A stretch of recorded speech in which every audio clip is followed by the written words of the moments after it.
Let us put ourselves in the holy presence of our Lord. Our dearest Heavenly Father, thank you for making all things possible. We are grateful for all the blessings you are pouring upon each one of us, despite the challenges we are all currently facing. Thank you for blessing us today with the wonderful opportunity to meet virtually and learn together in the awesomely exciting webinar. May your blessings of wisdom and guidance be upon us, all through the sharing and impartation of knowledge and skills by our resource speakers, facilitators, and moderators. May all of us learn together, upgrade our competencies, and capacitate us to be the help in the development of our learners' lives and communities in the spirit of your love and generosity. May we now humbly commit every part of this webinar to you as we all bring the glory, honor, and praises for your kingdom and holy name's sake. All this we pray in the precious name of our Lord and Savior Jesus Christ. Amen.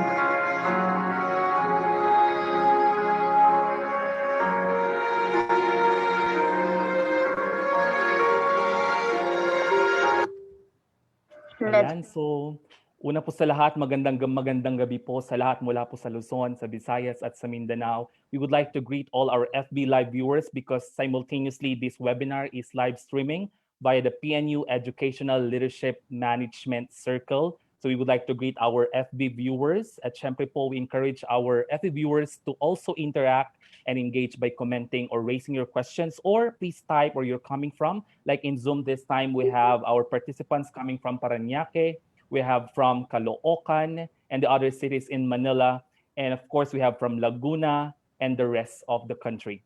So ladies and gentlemen, without much ado to discuss the statement of purpose for this webinar, let us all welcome the President of Edlmc, Ms. Kiara Reyna Dato. Good evening, Ma'am Kiara. Good evening. Hold on. Wala yung video. Good evening, everybody. So, for the statement of purpose, this webinar is designed for EDLM students who are already writing their respective thesis, dissertations, or who have begun but stopped writing these final requirements leading to the completion of their academic degrees. The overall goal of this activity is to inspire the students to press on and finish their tasks on time, and to also provide the participants with practical and doable tips that can help them overcome the many challenges of writing a research paper and ensuring its timely completion. So at the end of this webinar, participants are expected to assess their own thesis or dissertation writing experiences vis-a-vis existing PNU guidelines and the academic calendar, and to formulate viable plans how to finish the respective thesis and dissertations. So we hope that this webinar will be of much help talaga to all our fellow graduate students. Thank you. Here we go. All right, thank you so much, Ma'am Kiara, our president of the Educational Leadership Management Circle. As well, the proponent of this webinar, of course, our supportive advisor, no less than Dr. Enero Biancho. And let's listen to him as he warmly welcomes everyone for this learning engagement. Good evening, Dr. Ancho. Hello, good evening. Malinaw ba? Virgo? Yes, sir. Yes, okay, good. Medyo turtleneck, medyo struggling ang ating connection. So again, hello and good evening. And Thank you for joining us tonight. This webinar showcases the finest treasures of educational leadership and management. It is with great pride that I welcome you to this online event. It took days to plan this webinar. I would like to take this opportunity to acknowledge our hardworking Edlmc officers, Ms. Datu, Mr. Peligro, Ms. Sibayan, Mr. Lopez, Mr. Fabian, Ms. Rodriguez, and Mr. Galang. Sila talaga ang driving force ng organization. Salamat. Thank you also to my colleagues at the Advisee, especially Dr. Barameda, Dr. Delara, and Dr. Marasigan. I appreciate the solid support. Of course, to our Associate Dean, Dr. Makahilig, and our College Dean, Dr. Orleans. Thank you for your leadership. I would also like to take this opportunity to acknowledge our VP, Dr. Mabunga, our former Dean, and our EPRDC Director, Dr. David, our former GRESO Director. They have influenced our EdSci cluster and EDLM program in particular to strive harder and be the best. Since this event mainly talks about thesis and dissertation journey, our administration staff members deserve our recognition for all their support. Thank you to Ms. Sheila, Sir Nathan, Ms. Den, Ms. Red, Ms. Joyce, and Ms. Ella. Lastly, to OSAS, especially Professor Laarni Benaventura and Ms. Karen Lee, we are grateful for your assistance. The thesis and dissertation journey may be tough, especially in these trying times. Nagtithesis na, nagda-dissertation na nga, nasa gitna pa ng pandemya. Bingo talaga. May this event inspire you to challenge your limits. May the stories of our speakers enlighten your path as you believe that you will be able to finish strong. May EDLMC become instrumental for you to believe in yourself, to believe in you, because you are what you believe. Thank you very much and have a good evening. Salamat. Ayan. So maraming salamat po Dr. Enero Ancho. Ramdam po namin ang full support niyo po simula po nung una hanggang ngayon. Sadyang gusto niyo po talagang lahat ng ating mga Register graduate students ay makatapos, hindi lamang po para makatapos ng aming mga coursework bagos hanggang po sa dulo ng laban na ito. Maraming salamat po Dr. Enero. And this time we are privileged tonight to be inspired by the Dean, of course no less than the Dean of Register. Ladies and gentlemen, let us all give a virtual applause to our hardworking Dean, Dr. Antriman V. Orleans. Magandang gabi po, Dr. Orleans. Okay, good evening to everyone. So firstly, I would like to congratulate the organizers of this activity for a very timely webinar. So the first time I saw the title of your webinar, I got amazed. So it's surviving thesis and dissertation writing. So I felt that writing thesis and dissertation is a fatal endeavor that you need to survive it. But anyway, so kidding aside, yes, I guess there is really a need for you to conduct this because many students find it difficult to do or to write a thesis and a dissertation. Probably in PNU, yes. This is because in PNU, we would like to give you the best training possible in doing research. And we know that the right training is not easy at all. It's skill upgrading. And when you upgrade a skill, it's not an easy task. So brace yourself when you write your thesis and dissertation because you may undergo really a not desirable challenge in your case. But look at the silver lining of these challenges. That is, we want you to learn what you intend to learn, or probably what you need to learn. And that is the right things in doing research. Because when you do it the best way, then your threshold of dealing with difficult experiences will also deepen. So you will not experience any difficulty along the way when you graduate from your degrees. And doing the right research is a fulfillment actually, and it's an addicting experience. So it's understandable that at first you may experience a very difficult task, but once you get along it, the process of doing research is something like a mechanical thing.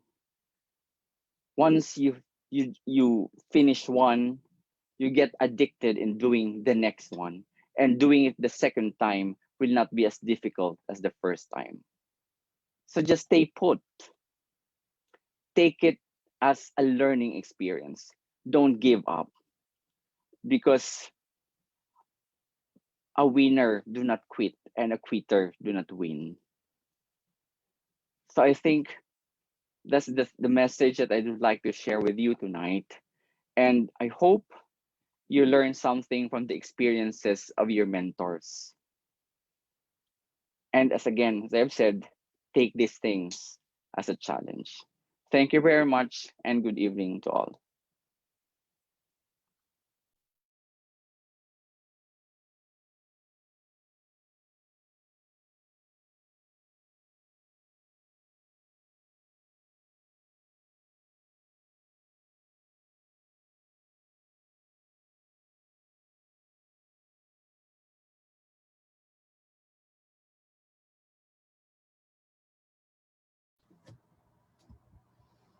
Thank you, Dr. Orleans.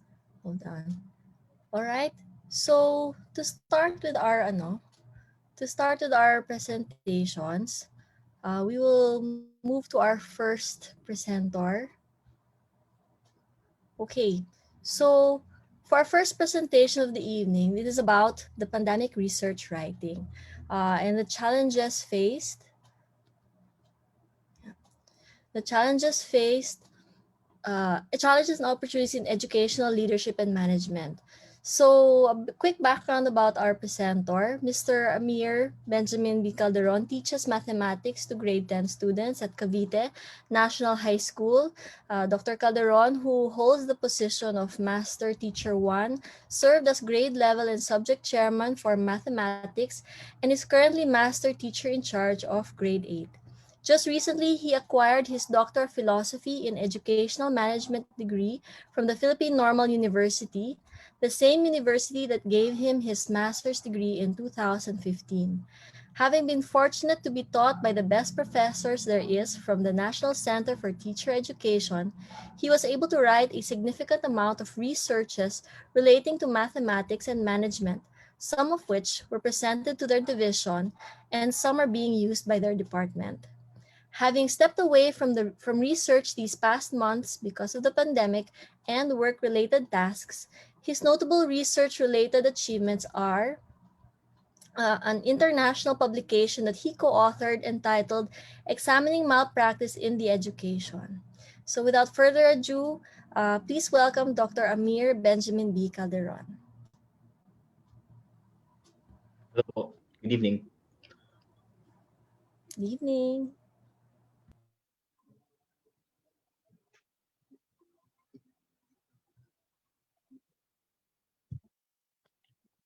I would just want to ask if malinaw po yung audio ko, tsaka kita po yung presentation.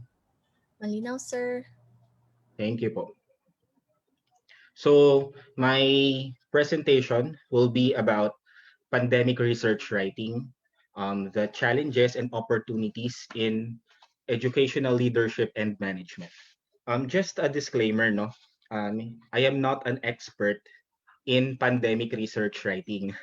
This is also my first pandemic and hopefully the last. No? So what I will be sharing with you are the realizations that I had being someone who just recently finished his PhD.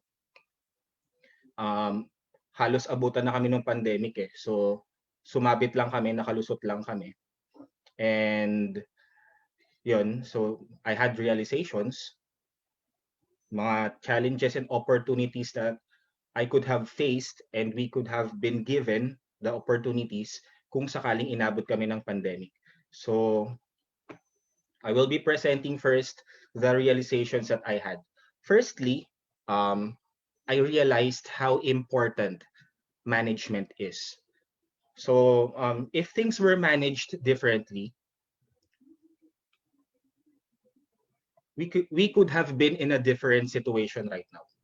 Say for instance, pandemic response. Siguro kung mas maganda yung management, siguro wala na tayo sa quarantine ngayon. Preparation for school opening. If things were managed differently, we could have opened the school earlier. Or we could not have opened the school year at all. We'll never know. But then we opened the school last October 5. So now we are into school management, and specifically the management of distance learning. So as you can see, sa lahat ng mga sinabi ko, we stress the importance of management because management has effects on what it is and what could have been. So syempre, there is so much to be asked for from management. Pero what we should understand is that management is so important. Second realization, we should consider times like this in research writing, especially researches about management. So siguro we can take a look into the Spanish flu. How did the schools before responded to the pandemic of the Spanish flu pandemic? So syempre hindi ako masyadong curious diyan. Pero based from my readings, kailan lang para ma-present ko lang sa inyo, no? What they did was they shut down the schools. The very same thing that we are doing whenever disasters hit us. For instance, pag merong bagyo, nagsususpend tayo ng classes.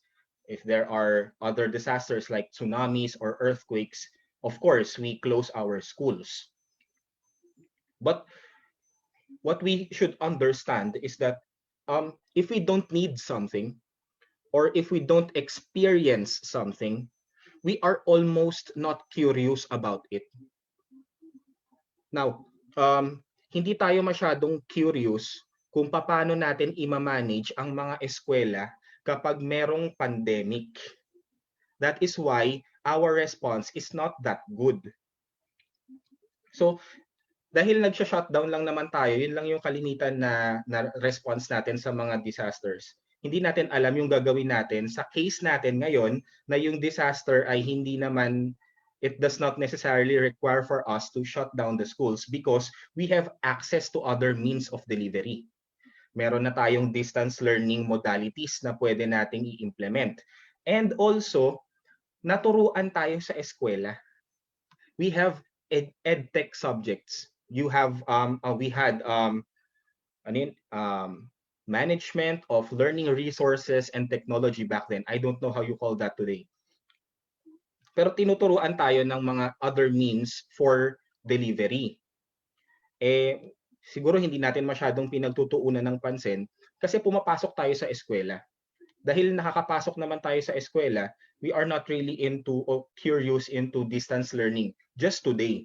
Ngayon lang natin siya inaaral kung kailan kailangan na natin siyang i-implement. Number 3, there might be a new domain in management brought about by this pandemic. We are talking about the novelty of previously finished researches. For example, my dissertation. My dissertation was about management of the senior high school program. So basically, when you do a research, there are frameworks, there are related literature about your topic of interest. You do the data gathering and then meron kang output, meron kang bago, dapat meron kang contribution na bago. So I had that. I have defined new domains in senior high school management, apart from the existing and apart from the policy that is being implemented. Pre-pandemic ko siya ginawa. Nagkaroon lang ng pandemic, luma na agad yung research ko. Kasi kailangan na ngayon natin ng panibagong domain of management na magiging responsive naman kapag pumasok tayo sa ganitong klaseng sitwasyon. So how do we manage schools in times of pandemic? Kasi hindi naman tayo magsha-shutdown ng eskwela. Magkakaroon lang tayo ng ibang modes of delivery. So we always talk about resource management, we always talk about the motivation theories, instructional leadership, even professional development. But we never talked about how managers do these in these times. Gantong challenged tayo sa pandemic. We never talked about it. Ngayon lang natin siya pinag-uusapan kasi na-experience na natin siya.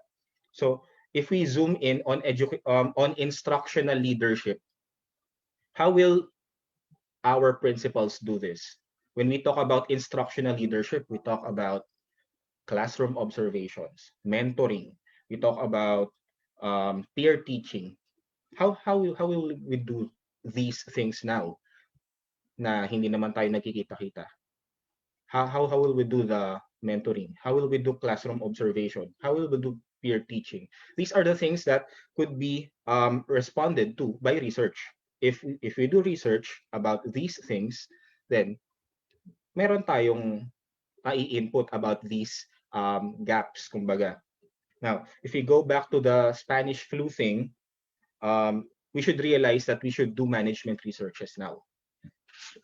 Researches about how to manage schools in times like this. So those are just my realizations.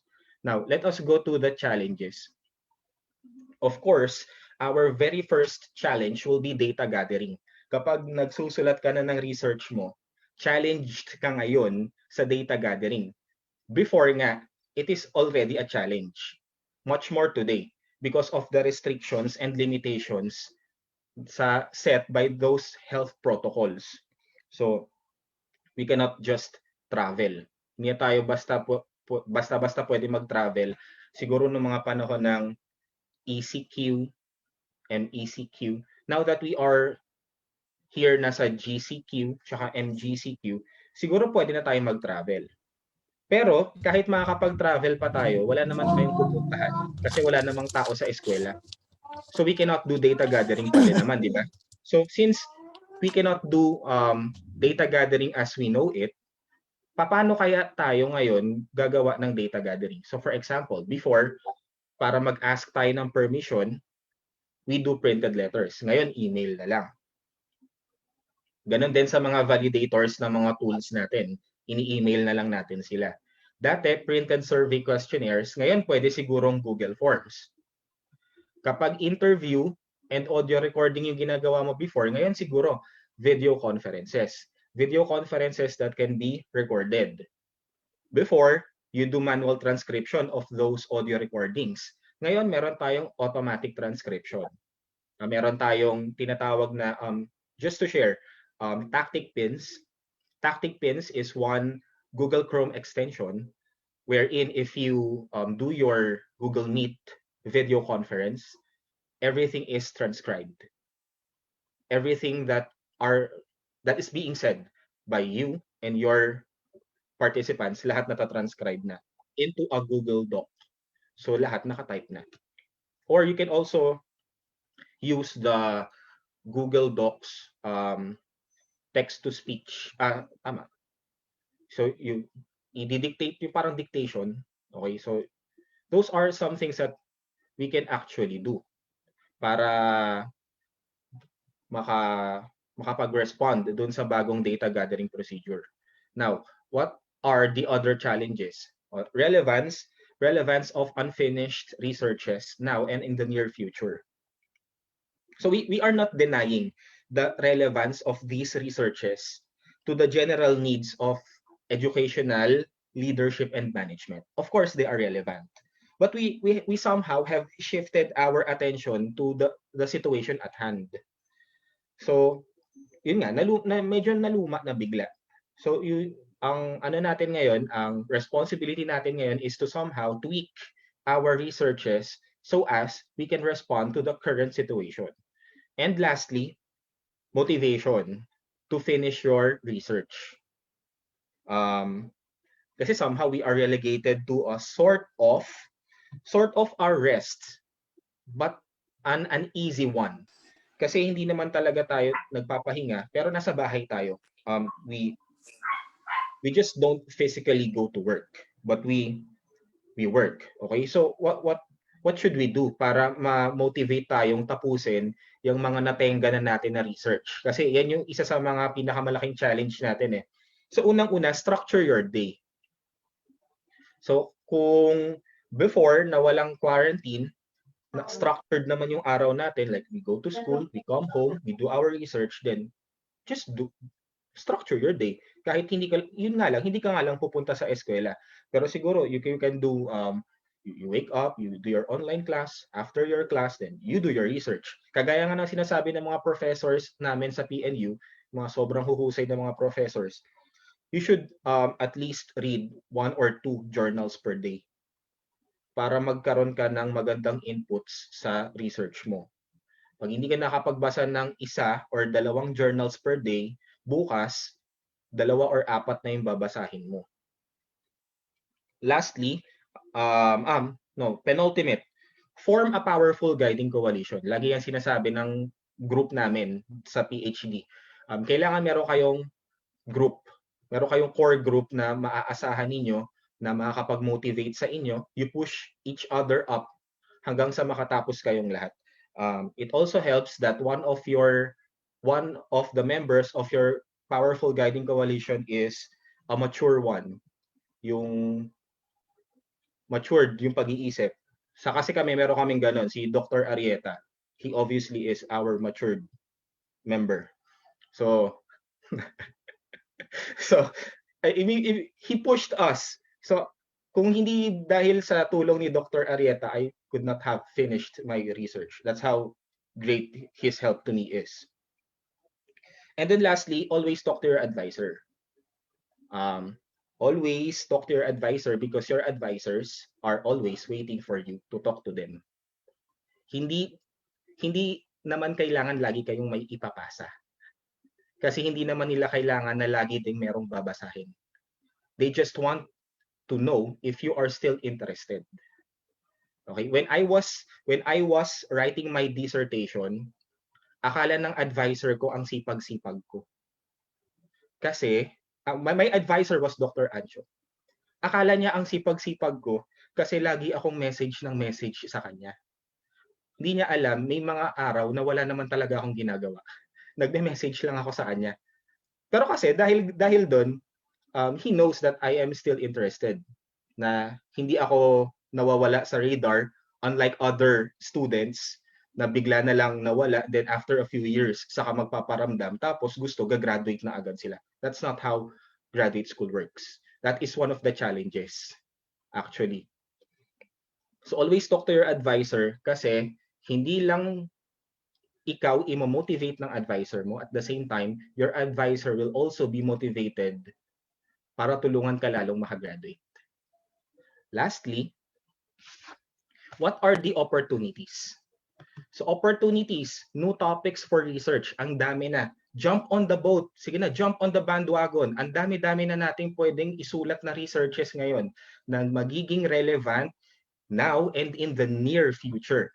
Ang dami-dami kasi nga, bago sa ating lahat tong pandemyang to, so we can be rest assured that whatever researches you write right now will be of novelty, bago. Kasi nga, bago sa ating lahat tong pandemyang to eh. Pangalawa, new learning opportunities, ones that the previous researchers did not have. Kasi wala kami nung mga challenges na na-experience nyo ngayon. So, wala rin kaming learnings na makukuha nyo ngayon. So, kung magsusulat lang kami ng research, saka kami magkakaroon ng learning opportunities kagaya ng sa inyo. Unlike kayo, required kayong magsulat. Dahil required kayong magsulat, you are required to undergo these learning opportunities. And because of that, being said, you are required to learn. Lastly, a fresh start. After this pandemic, fresh start na tayo. So siguro, pagkatapos ng pandemic na to, hopefully, tapos na rin kayo sa mga research nyo. And congratulations kung ganon. Good luck to all of you. That's my presentation. Salamat po. There you have it, ladies and gentlemen, Dr. Amir Benjamin Calderon para po sa pagbabahagi ng mga challenges at syempre mga opportunity po na nakita po niya syempre sa pagtatapos din po ng kanyang dissertation. And the points I have taken from him is the novelty of the topics. Kasi sadya talagang marami pong bago as Dr. Amir mentioned, because new normal, so probably new topics and new learning for everyone. So probably our 43 participants in Zoom and on Facebook, pwede po tayong mag-comment ng gusto po natin, syempre, na express as per the presentation of Dr. Calderon. And please utilize the chat box in Zoom for your questions. Napakaganda rin po ng sinabi ni Dr. Calderon on motivation na kailangan to finish the unfinished. And then syempre, structure your schedule. And then dapat po natin pakatandaan, 1, 2, 3 journal per day. Tapos kung nakalagtaan mo sa susunod, idadagdag mo yung hindi mo nabasa. And finally, he mentioned about having a guiding coalition, which I think kailangan talaga para mag-push sa bawat isa. So again, let's give a virtual clap to Dr. Calderon, and we will be going back to him later in the Q&A. This time, speaking of completing the task, ngayon naman pakinggan natin syempre ang nakatapos ng kanyang thesis and on how she survived her ADLM thesis journey with her advisor. Ladies and gentlemen, let's all give it up to the faculty of Congressman Rinaldo A. Calalay Memorial Elementary School, Ms. Abigail Palos Simbre. Good evening, ma'am. Good evening po. Good evening, everyone. Thank you. Thank you, Edlmc, for inviting me in today's event. Okay, let me just share with you my screen. Kita na po? Yes, ma'am. Yes, ma'am. Okay, thank you po. Okay, so thank you. I'm very honored and to be a part of this very humbling experience.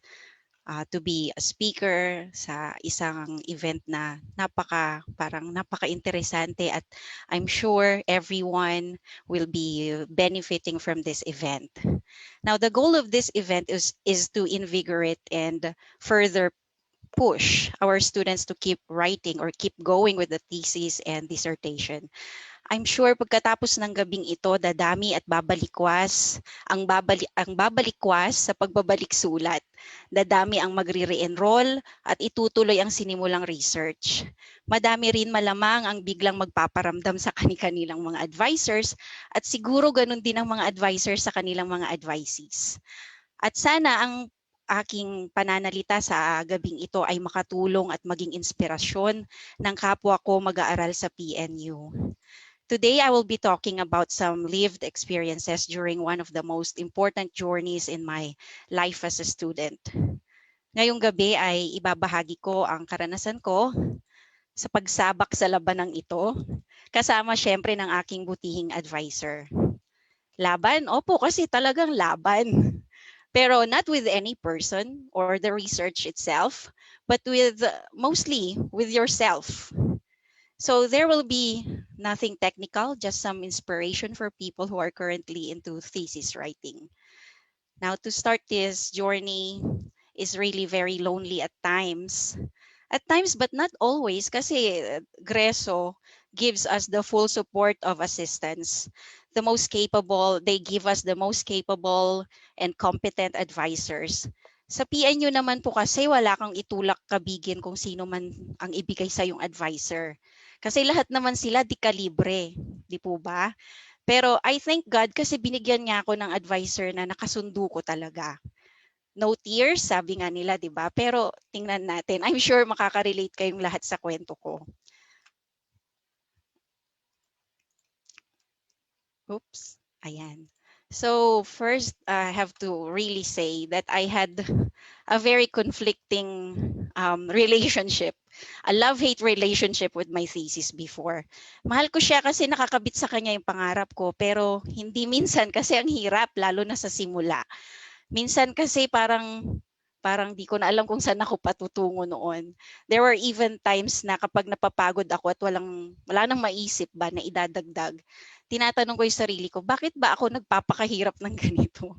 Pero syempre, we always have to remind ourselves, bakit ba tayo nag-enroll? Di po ba? So we always have to go back to our goals, to our ideals nung magsimula tayo. At syempre, I have to admit, I had to go through these conflicting emotions. But luckily, natapos naman po. At syempre, pag natapos yon, talagang heaven. Masaya. Success, sabi nga. Okay, now, as they say, this is not your usual walk in the park. Madalas kasi, madalas may negative emotions tayo, mga naiisip na kung paano natin mabibigyan ng solusyonan, ng solusyon yung ating mga pagsusulat. And during thesis writing, I had to surround myself with great people, positive people. Kasama syempre ng mga kaibigan, pamilya, at syempre yung ating best friend, yung ating advisor. At naitawid naman, maitatawid talaga. Ang importante dito, gaya ng sinabi ng advisor, lagi-lagi niyang sinasabi, start small, take small steps, and before you realize that, snowball na siya. Malaki na siya. At minsan na-amaze ako, wow, I did this. And the most important thing to do is to never stop. Never. Because if you stop, it will die. The burning desire to graduate will die. And how did I survive? Okay, so here, I survived with great effort. Okay, siguro, this one takes 95%. Ihanda ang sarili sa matinding galawan, sa pagsusulat at syempre sa pag-iisip. Kaya dapat piliin mo talaga yung topic of interest mo. Syempre, great determination. Don't let it be dimmed down by anyone. Surround yourself with people who can help you keep the fire in you burning. So you stay positive. And of course, prayers. Pinaka-importante siya sa akin kasi spiritually, it's very calming ang pananalangin. And of course, family and friends, inspiration they give is really very valuable. Talk to people who knows what you're going through. Pag may nakakaintindi kasi sa'yo, maliban sa advisor mo, mas mabuti. You keep each other strong to go forward together. Mas mainam if you stay away from negative people para bawas na din sa mental stress mo. Kasi stressful din siya talaga. Now, I'm sure you know what we are talking about, di ba? Nakaka-stress, tapos nega pa yung tao. And yes, we have family and friends, but our real partner is our advisor. Siya yung kaagapay natin talaga sa labang ito. Kaya dapat do your best. Communicate well with him or her. And the important question is, how? How did I communicate with my advisor? It is very important that you build great rapport with your advisor. Build good connection with them. Pareho kayo ng goal niyan. Lagi mong tatandaan. Pero syempre, the effort still lies on you. Okay. And to do so, of course, we have to remind ourselves to respect and trust him or her. Respect is not just saying opo or po. Kahit pa nga mas bata siya sa'yo or mas matanda ka sa kanya, give the respect you want to receive as a person. Respect his knowledge and remember he is your confidant, your best ally in this journey. Kausapin si advisor ng mahinahon kahit stressed ka pa. Isipin mo, baka kasi siya din, stress na din. And also respect his time. Be mindful of the time. You're the one who need their help and guidance. So if you set an appointment with, they set an appointment with you, make sure to meet with them and do your best to be there. Kung hindi naman maiwanan ng mga trabaho natin, maaari namang mag-abiso ng maaga. Pero kung ngayong panahon ng COVID, virtual naman ang communication, do not miss your appointments with your advisor. You can ask anything, pero in good timing. So habang di pa kayo nagkikita or hindi pa dumadating yung araw ng inyong appointment, ilista mo na muna lahat ng tanong mo at mga agam-agam mo para isang bagsakan lang lahat yung sagot. Tapos pag nakita na kayo, i-take note mo din lahat ng sagot na sasabihin niya at yung mga susunod na hakbang ninyo. Ako noon nire-record ko pa yung usapan namin. Tapos kasabay nung paglilista para bawas kulit. I-review ko na lang yung recording. It saves a lot of time.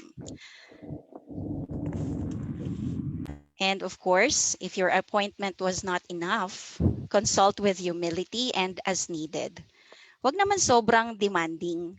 Mas mainam yung i-compose mo muna sa isip kung ano talaga yung mga kailangang itanong. Kung naisip mo ito sa alanganing oras sa gabi, you may send it as an email maybe. I'm sure he or she will find time to answer your queries.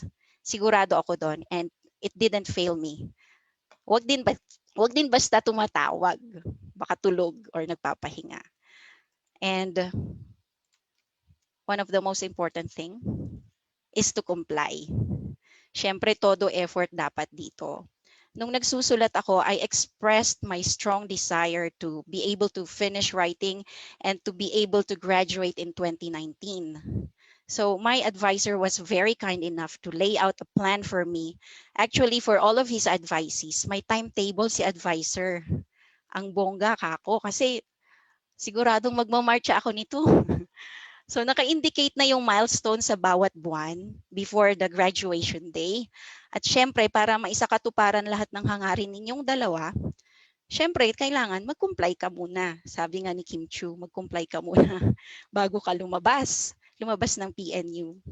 And provide the output and of course, beat the time. Again, sarili mo pa lang ulit ang kalaban mo dito. You versus sleep deprivation, time limitations, and negative thoughts. Be humble and show that you appreciate him or her. It is basic to say our thank yous. The time and the expertise that he or she shares with you is very valuable. Pick up whatever you can and use it as you go on. If there's something you are not very sure of, humbly and honestly ask. He will surely help you with it. And also, a little token of appreciation is not a must, but is good. Yung advisor ko, ayaw niya ng kung ano-anong dinadala ko noon. Sabi niya, appreciated naman daw niya, pero mas gusto niya kung may dala akong output. Yung mabalitaan lang niya na may, hindi naman lagi, but then pag nabalitaan lang niya na may progress, however small it was, natutuwa siya. Yun daw mas ikakatuwa niya. And I didn't meet him without any progress. I made sure na pagpunta ko sa kanya, may good news akong ibabalita. Sabi nga niya, small steps matter a lot. Slow and steady. And also, if you have an idea which you think is better, you may say it nicely. Have a healthy conversation, as these will help you see other perspectives in your study.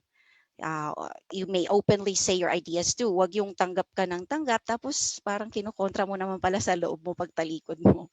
So in case of disagreements, which we didn't have, be the first to approach and acknowledge your shortcomings. As they say, a humble man makes room for progress and the proud man believes he's already there. So remember, no matter how good you are or whoever you are, your advisor's experience will help you a lot to finish this endeavor. And of course, stay strong, physically and mentally. Magpahinga din naman. Good time management matters a lot. Look after yourself, kumain ng maayos, matulog din naman. Enjoy, manage your time very well. Nung nagtithesis ako, I was able to also watch K-dramas. Ginawa ko siyang reward. Sabi ko, pag natapos ko tong part na ito, I will watch 2 episodes.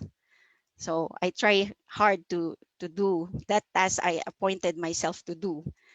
Tapos I was able to de-stress doing my hobby, which is crocheting. Nakakapag-MOOC pa ako noon, online courses. And I was able to see my friends from my previous job and enjoyed a hearty chat with them, which is very good sa mental health noon. And most importantly, I talked with my family and burst out whatever frustrations I had in my heart. Iba kasi yung lakas galing sa support group, sa pamilya, sa friends. Maswerte ako kasi suportado din ako ng asawa ko, ng tatay ko, at ng mga kapatid ko. Don't forget to love yourself, find time to breathe, and be happy with the things you enjoy. And of course, don't forget your tasks. Lagi mong ima-manage kung paano ka magsusulat, Kung wala kang support system, maghanap ka. Marami dyan. Madaming potential friends dyan na naghahanap din ng suporta. Kasi ako, I found my thesis friends along the way. Yung isa, naging classmate ko noong ACAD days, pero di kami masyadong close noon. Pero dahil we spoke the same language of thesis, we got closer after that. And yung isa naman, nakasabay ko sa title defense. Hindi kami nagkaklase, hindi kami nagkita before. Doon lang kami nag-meet sa defense, title defense, and we went through the same journey somehow by checking out on each other, updating each other, what's going on, ayos ka lang ba, kukumustahan kami. And the thing is to build your network of friends, to keep going, to keep the process going. Celebrate your progress, however small they may seem, kasi lahat, tatandaan natin, nagsisimula sa maliit. And remember, this shall pass. And believe me, it will be worth it. Okay, so sabi ng advisor ko lagi, laban lang, kapit lang, kaya yan. Dear professors, you don't know how much power your simple words have on us, thesis writers. Iba yung push. My advisor was my great propeller. The usual lines were these. And reading and hearing them were like vitamins to me. It boosted me kasi naiisip ko may tiwala siya sa akin. Kaya kaya ko to. Kaya sabi ko, siguro kayang-kaya ko to. At nakaya naman. So no tears? Meron po. I cried so hard after the final oral defense. Not along the way, but it was at the end. So I cried on my way home from the defense and cried again when I talked to my dearest family and cried again looking at the revisions because I had to make it a week to do it before the deadline of graduation, application for graduation. So it really was not easy, but you can do it. Nakahabol naman. Nagmarcha din ako, umiiyak din ako. Nakakaiyak ang thesis pero pagkatapos na siya. Kaya stay strong, laban lang. Kaagapay natin ang ating mga advisors, kaklase, kaibigan. Malay nyo, ako pala yan. So here I was not ready, but I was brave and persistent. Remember the line from a poem, rest if you must, but don't you quit. And that's all. Kaya natin yan. Thank you. There you have it, ladies and gentlemen. Miss Abigail Simbre for sharing her experience, ang pag-iyak, syempre, ang tagumpay. At gusto ko yung huli niyang sinabi po no, na hindi talaga siya sumuko kahit na ang madami sabing iniyak kasi she mentioned that we always go back to the goal. Bakit ka nag-enroll? Bakit ka nagsusulat? Bakit ka nagtitesis? Kasi eventually, as mentioned by Miss Simbre as well, pag nakatapos ka na, sadyang heaven talaga ang pakiramdam. At talagang ramdam na ramdam mo rin yung emosyon na sinasabi ni Ma'am Abigail. No? At syempre, sabi rin niya na surround yourself with positive people, your friends and your loved ones, and also take one step at a time and do not stop. Otherwise, the burning desire would die. And then, syempre, prayers matter. And she spelled out several ideas or let's say suggestions for the advisees to work with the advisor, communicate. Kailangan daw ilista mo lahat ng kailangan mong tanungin upang nang sa ganon siksik, liglig at umaapaw lahat ng tanong upang nang sa ganon masagutin lahat, and you also have to take note all the responses. At syempre respect, and you have to comply, beat the time, the deadline, be humble, and appreciate your advisor because at the end of the day, sadyang sila talaga yung nagpro-propel sa inyo. At syempre, meet with progress, hindi lang basta-basta tatawag na wala ka namang sasabing good news na natapos mo yung kanyang mga pinapagawa. Nasabi po yan ni Miss Abigail. At syempre, pinapasalamatan ni Miss Abigail ang kanyang mga advisor. At gusto ko pong basahin yung nasa chat box natin. No? Thank you so much, Miss Abigail. Sabi ni Dean Antriman, I agree, the most difficult person to fight against is yourself. Winning against yourself is a great success.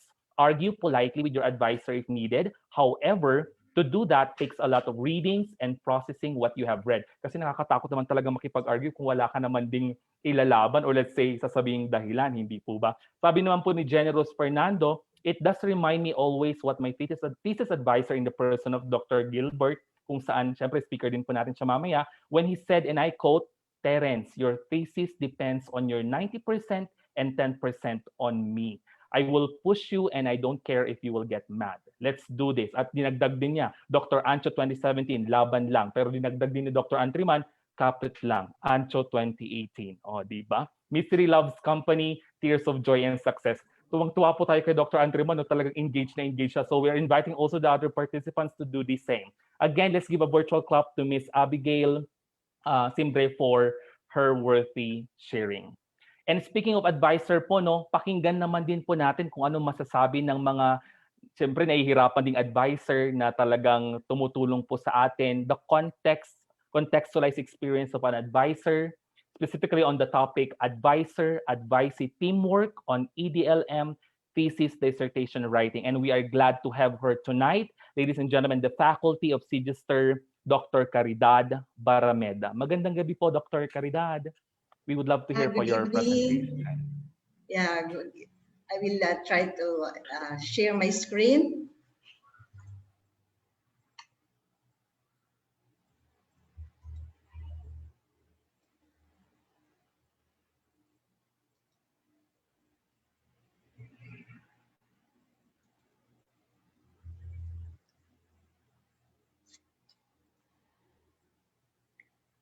Okay, so good evening to everyone. First, congratulations to the organizers, which was led by the EDLMC, headed by Kiara and all the officers. Of course, you have your advisor na palaging lumalaban, Dr. Ancho. And we're happy to really have with us our Dean tonight for his support. And I know some of our colleagues in the Ed Sciences are with us also tonight. So I'm happy to share with you tonight, as I was asked to share on this teamwork, and very well said in the overall goal, and really the importance how to achieve it is this element of the advisee teamwork. Now this was what's this? The title was changed, but that was not the original title. But I'm happy it was changed, because when we were talking about it, Dr. Ancho suggested the survival of the fittest under Dr. Barameda.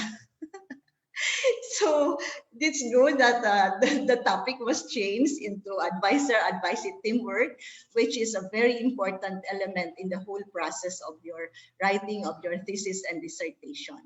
To be able to do that, it really takes two to tango. That's between the advisor and the advisee. Now, for my sharing, how to see this, the dance of tango while writing your thesis or dissertation, I tried to refer to the graduate student handbook, and I will try to see actual experiences on how these guidelines are realized in the whole process of writing. So we have first the joint responsibilities of advisor and advisee, but later on I will also show what are the responsibilities as advisor and also as advisee. So for the joint responsibilities, as mentioned by Abigail, respect is number one. Respect, that every student and faculty advisor has a right to be treated respectfully. Now, this includes, but is not limited to, the following: maintaining appointments except in extenuating circumstances. What are these?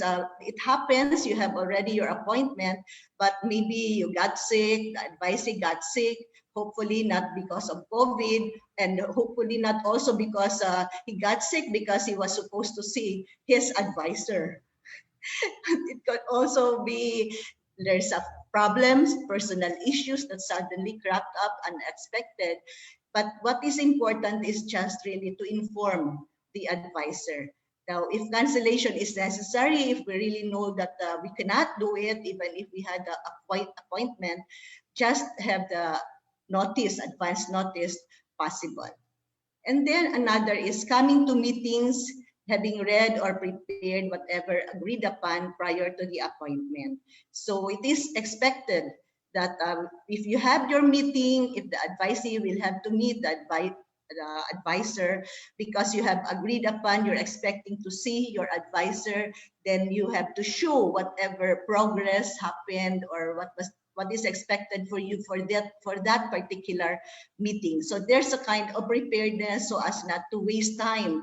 That was also mentioned by Dr. Amir. No, you really should know what to ask, what to present, what to prepare for this important meeting, which really needs time. No, and then allowing for disagreements, but recognizing the advisors' this responsibility to guide the direction or approach to the study. No research project will proceed to a proposal or oral defense without the agreement and written consent of the advisor and advisee, and the approval also from the GRESO director.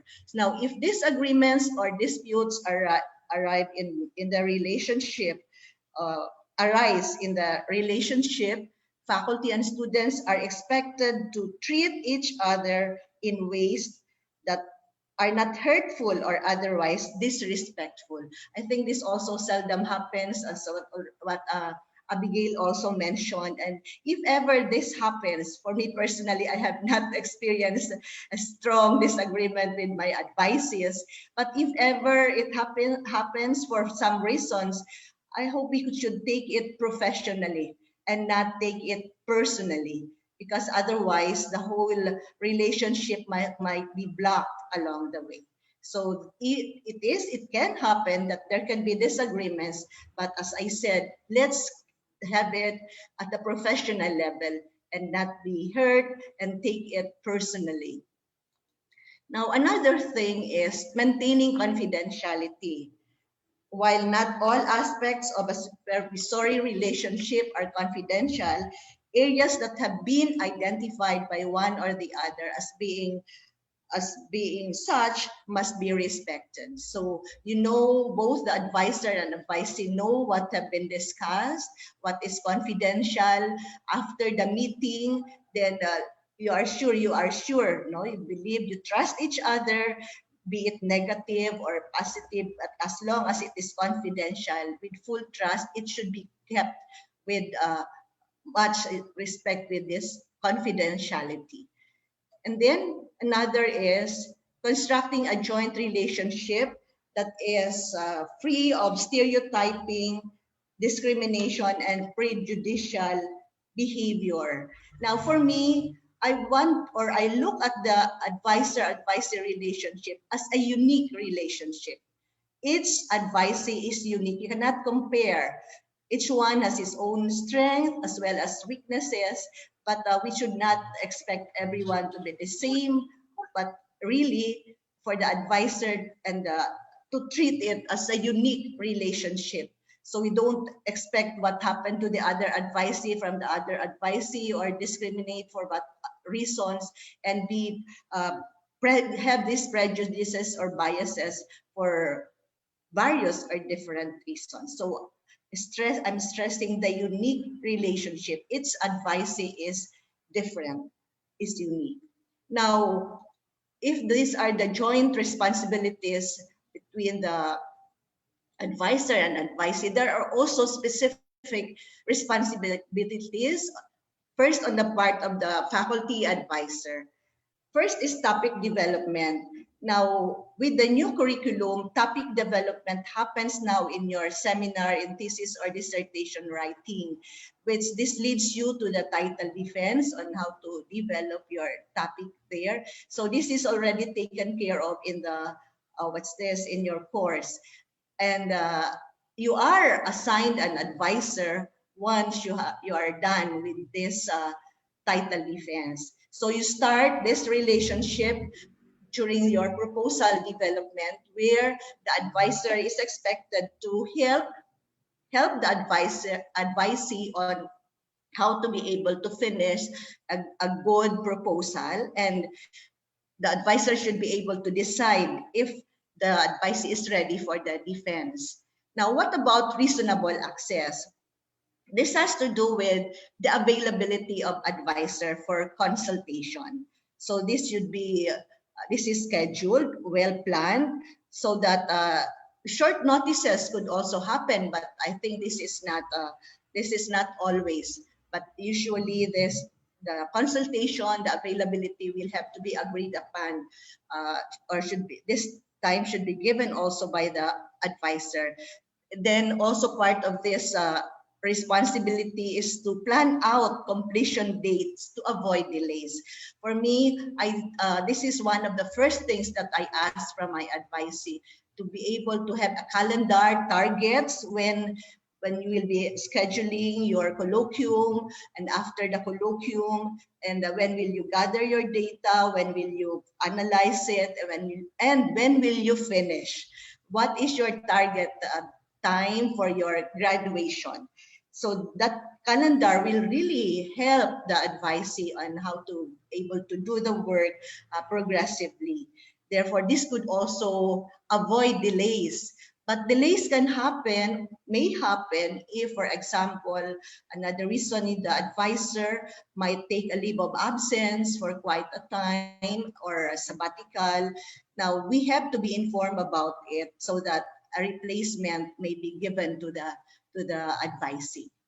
Now, what about the length of study or timeliness? Now, it is also the role of the advisor to help the advisee design a study which can be done within a reasonable period of time.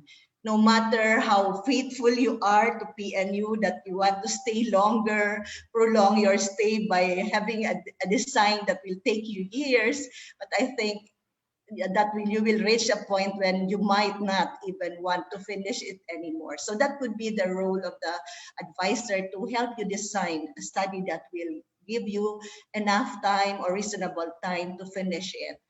Constructive and timely feedback. The reason why the advisor is there is to really give you a good feedback in terms of how to improve your work, what has to be changed, what has to be added, what possible sources, where to go, what resources are still needed in order to improve your work, your research. And a timely feedback also would mean, on the part of the advisor, I saw this only in the handbook, that at least the feedback should be given to the advisee within 2 weeks after the manuscript was submitted. Or my practice, which I also learned from my advisors before, I give 7 to 10 days for me to be able to give that timely feedback to my advisee. For the professional growth, it is also the responsibility of the advisor to recommend the advisee to attend conferences or seminars, especially related to his topic or to his study. And also, I think everybody knows that GRESO has its series of research capability workshops that our advisees could attend or could follow to help him or her in the process of his thesis or dissertation work. Now, the thesis quality, the advisor should be able to assure that quality standards are followed, or if the thesis already is or meets the standards, or even more than what is expected of the work, and also that the advisor decides if it is ready for submission or for defense, for example. So those are the responsibilities of the advisor. And on the part of the student or the advisees, first there is commitment to research. What do we expect from here? When you say commitment to research, it's the plan. The student, the advisee, has to plan out how much time to commit himself, or sufficient time to commit herself for the research. What do you mean by sufficient time? Sufficient time, for example, to start, to see where you are, what are the skills that you have, and what more do you need to be able to conduct your research. Sufficient time would also mean sufficient time for the development of your instruments, the data gathering. For example, when will you do the data analysis? How much time should you give for that until you finally write your thesis? So these are not just, I do it anytime I want. No, that will never work. that you will never be able to finish. So you should give sufficient time. There could be reasons why you cannot do it because you're working, you're a family person, but you know also that you want to finish, you want to earn your degree. Now, another is the research proposal, which is actually done by the student in consultation with an advisor. Communication, which is very important in this endeavor, but which was also mentioned by Abigail. There should be what's this constant communication with your advisor, informing your advisor about the progress of your work. Sabi nga ni Amir kanina, kahit wala naman akong sasabihin o i-submit na updates or what about the report, but to be constantly in communication. Maybe you have nothing to tell your advisor, but your advisor has something to tell you. Or in case there are also delays in the process of your study, now it would be good to inform your advisor to give you also the necessary help, so that if there are problems, then again the advisor is there always to help. How much is the importance of your advisor? Remember that your advisor is your alter ego. Siya ang number one mong kakampi mula sa umpisa hanggang sa dulo. Much as your advisor cannot answer for you during the oral defense, but your advisor is there to lead you, to clarify maybe questions that look so difficult during that defense, but your advisor knows what you know. So he or she is there to guide you, to clarify those questions, because he knows that you can answer the question raised by your panelists. So remember that, wag niyong aawayin, sabi nga, kasi sila yung kakampi niyo hanggang sa pagtapos niyo ng inyong orals. Now, with the ethical behavior, we are very aware of it, that we have to adhere to the high ethical standards in undertaking research. And at PNU, we have all these guidelines given to us. The protocols are established by the Ethics Committee, EPRDC, and also GRESO. So we are sure, we feel secure with our work because they have to pass through this Ethics Committee. And then the last is documentation. It is also expected that during your oral, somebody should be with you to help you document all those proceedings, the suggestions given by your panelists, or you may have a recorder to help you recall all those suggestions. So remember that you started with a problem, and there are reasons, there can be struggles, difficulties during the process of finishing your research, but I want you to experience that after all those difficulties, all those struggles that you have experienced, during your oral defense, when the chair of the panel of examiners would announce that you have passed the oral exams, all those problems will disappear in an instant. And remember that after every storm, the sun always shines. So for those who have finished their thesis and dissertation, congratulations. And for those who are still working on it, good luck to all of you. So thank you. Ayan, maraming salamat po Dr. Caridad Barameda sa talaga naman pong specific po na listahan ng mga gawain po ng parehong advisor at advisee. Gusto ko lang pong balikan po yung mga nabanggit ni Dr. Barameda na indeed it takes two to tango, at dahil dyan may mga joint responsibilities po ang advisor at advisee, at napakahalaga po ng pagtitiwala sa isa't isa para makapag-collaborate po ng mas maigi. And then Dr. Barameda, I guess the students here as well took note of the following, the faculty responsibilities na kailangan siguro hahanapin na rin po ng mga estudyante on helping the advisee to finish the proposal, at marami pa pong iba. But I would like to point out po yung reasonable access na talaga naman po sa PNU sadyang reasonable po ang ating mga advisor. And yeah, and Dr. Caridad is a living testament po dito na, right, Dr. Barameda, if I may share, panel ko po kasi Dr. Barameda, sabi niya, I'll get back to you, Virgo, on Friday. And on the dot, on a Friday, she really gave back to me or get back to me with the comments and the like. So maraming salamat po Dr. Barameda for that. And also on the side of the students, it was encapsulated with the word commitment. So kailangan po may commitment po tayo sa research. At nabanggit po ni Dr. Barameda, kakampi po natin ang ating mga advisor, kaya wag awayin.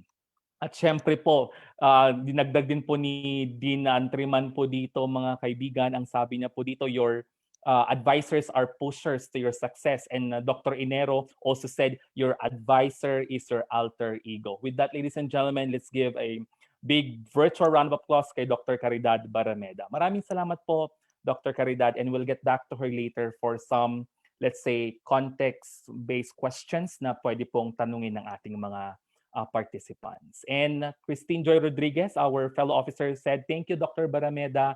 And Rich said, I love this line and I can't wait to hear this. You passed the oral defense. And salamat po, Dr. Barameda, for the positive note. After every storm, the sun always shines. Kaya keep safe po sa lahat.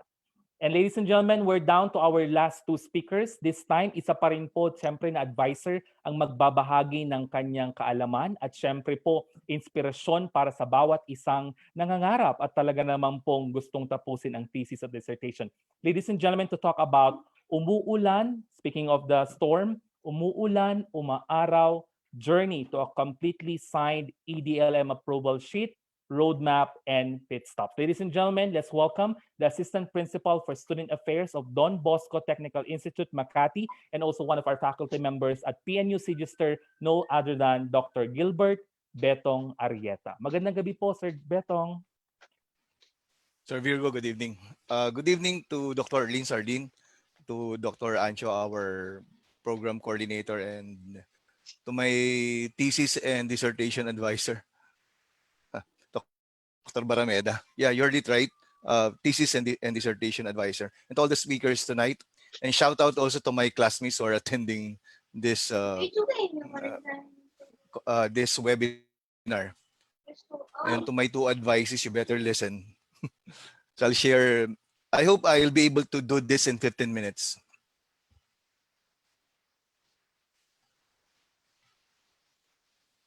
Sir Virgo, do you see already my presentation? Yes, Sir Betong. All right. Okay. I decided to come up with songs as themes, as a theme, in order for us to remember how the journey would look like to a completely signed approval sheet. That's what everyone wants to, to accomplish. So the roadmap may be clear, but the journey may not be smooth, and we need to have some pit stops. When it's sunny, it's easy for us to move around, but when it's raining, we have to slow down because there are things that are beyond our control.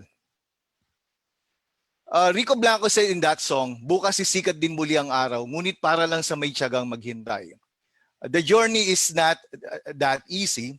It will require time, and we have to be patient. And that's one of the values that dissertation or thesis writing will teach us. So we want a completely signed approval sheet because that's the end. So I have here 6 songs. I'll start with Maling Akala, then Torete, Araw-Gabi, Hinahanap kita, at May Bukas Pa. And in the middle, it's Kanlungan. So I'll go to each one so that you'll be able to easily remember. I hope you know the songs. I use this because I'm a musician myself. So for me to communicate to you. Maling Akala, the very first thing that you have to do is to know and understand the policies of the institution. The graduate student handbook is there. And when you attend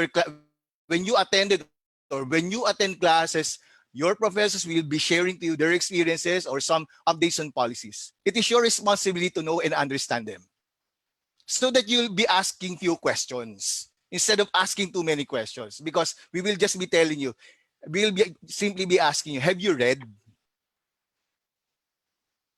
Okay. Next. So you know already the policies. You have to know also the process of thesis and dissertation writing. The question is, nasan ka na? Nasan ka na dyan? Are you stuck with having your colloquium, still needing for the research ethics review? And that's our journey, the 16th step. That's the last one. So you have to know the process. Okay? And more importantly, you create a plan. If you do not start creating a plan in your thesis and dissertation writing, when you enroll in dissertation writing or thesis writing one, it has to begin in your first day in PNU or the first term of your first term in PNU as a student. I really designed what I wanted to do, and I really plan to finish it in 4 years. I placed it on the wall here in my room, which served as a reminder to me, and I was able to finish it in 3.5 years. So ahead of my plan. Okay. Next song, Torete. In the journey, this is what will happen to you.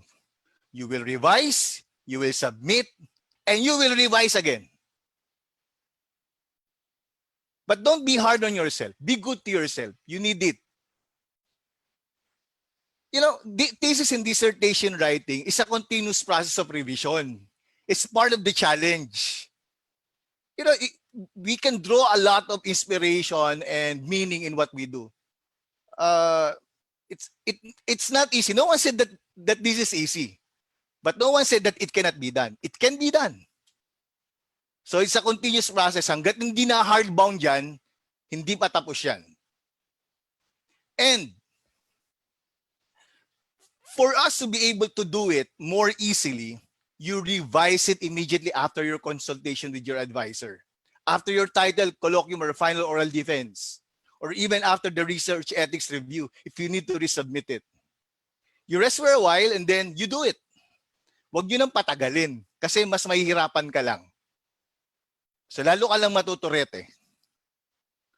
Next, always take down notes. Whether using your cell phone, your notebook, or what. Always take down notes. That's what I did. I scribbled not everything, but the keywords that my advisor told me. And even during the defense. Clarify what to revise before you end your consultation with your advisor. Make sure that everything is clear to you because you have to write them. And even after your defense, you have to clarify. And after you did that, let's say you already did your work, ask your classmates or your colleagues for comments. Whether they are ahead of you or hindi naman, you ask their opinions. They will help. And at the same time, you're helping them because you're introducing already the work to them. Okay, so ask your classmates, colleagues for comments. Yes, it's torete because you're doing too much and it may not be enough. But don't be discouraged because that's part of it. And whenever we do something like this, we have to make sacrifices. And it says, if you want to be successful, you have to be willing to disappear for a while. Because you have to finish that. No one will write your thesis other than you. So you have to disappear. You have to be less distracted. Right? So that's the second song. Torete. I hope that after that, hindi na kayo ganun ka-torete. Hilo na lang talaga. Third song. Araw-gabi. Thesis and dissertation will teach you to be patient. Wait patiently, it will come. There are things beyond your control. You cannot simply say, you cannot simply dictate, you better schedule my defense on this day because this is my preferred date. No. Wait for it.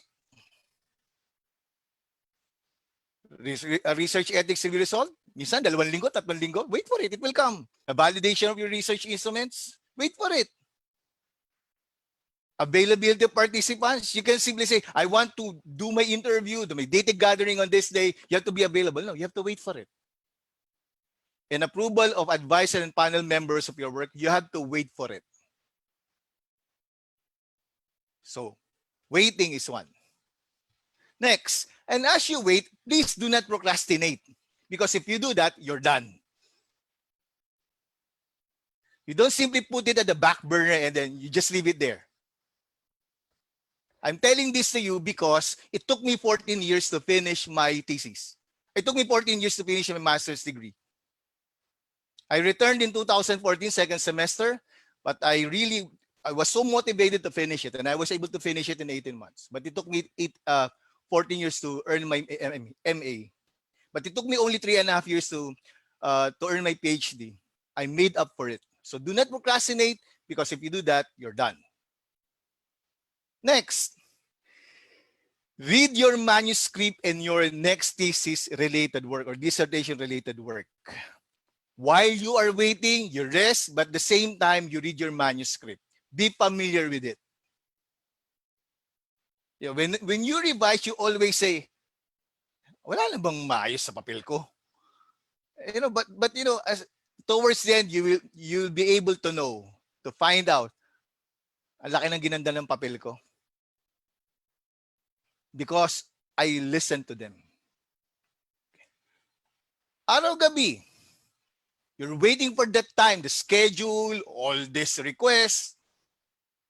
You know, you can follow up politely, just like what the others have said. Follow it up politely. Nagtanong, maayos, because you know, you may be occupying a higher position in your school, but in PNU, you're a student. You have to ask politely. And while waiting, you know, find time to rest, enjoy, recharge.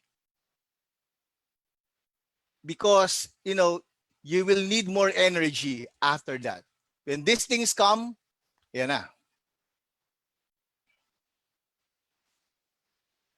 And please remember this. Take any delay as an opportunity. You know, when it comes to success, it will come when it comes. And delay does not mean a denial. It will come. Just wait for it. Just to share with you, well, I'll do it publicly. I thought I passed my comprehensive exams, but I failed in statistics. I had to take it again.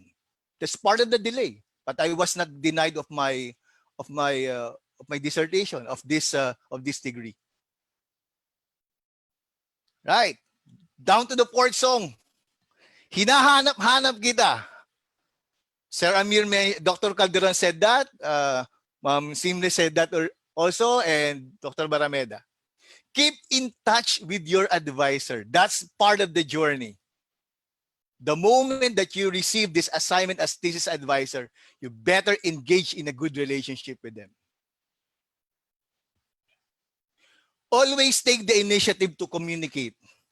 You are not the only advisee of your advisor. Remember, your advisor has a PhD already or an MA already, and you are still working for it. I'm so fortunate, I think baka ako lang sa PNU or a few only, that my thesis advisor and dissertation advisor is no other than, it's only one person. And that's Dr. Barameda. She was never my professor, but she was my advisor in my thesis and in my dissertation.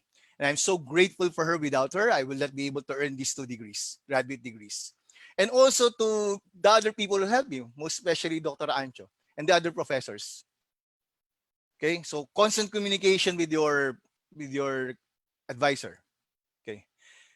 Ito pa, update your advisor. You have the information and he or she doesn't have them. Update niyo siya. Sa dami na ginagawa, hindi lang ikaw ang iniisip nun. I think a good number of professors in PNU have, most especially in the Register, have at least 5 advisees. So update your advisor. Mangamusta ka lang, kahit wala ka namang sasabihin, just like what the other said. Update. Well, you may argue, but this is the word that I use. Clarify. But never argue. Just like what they said, Dr. Barameda, si Ma'am Simbre, si Dr. Calderon, you are teammates and not enemies.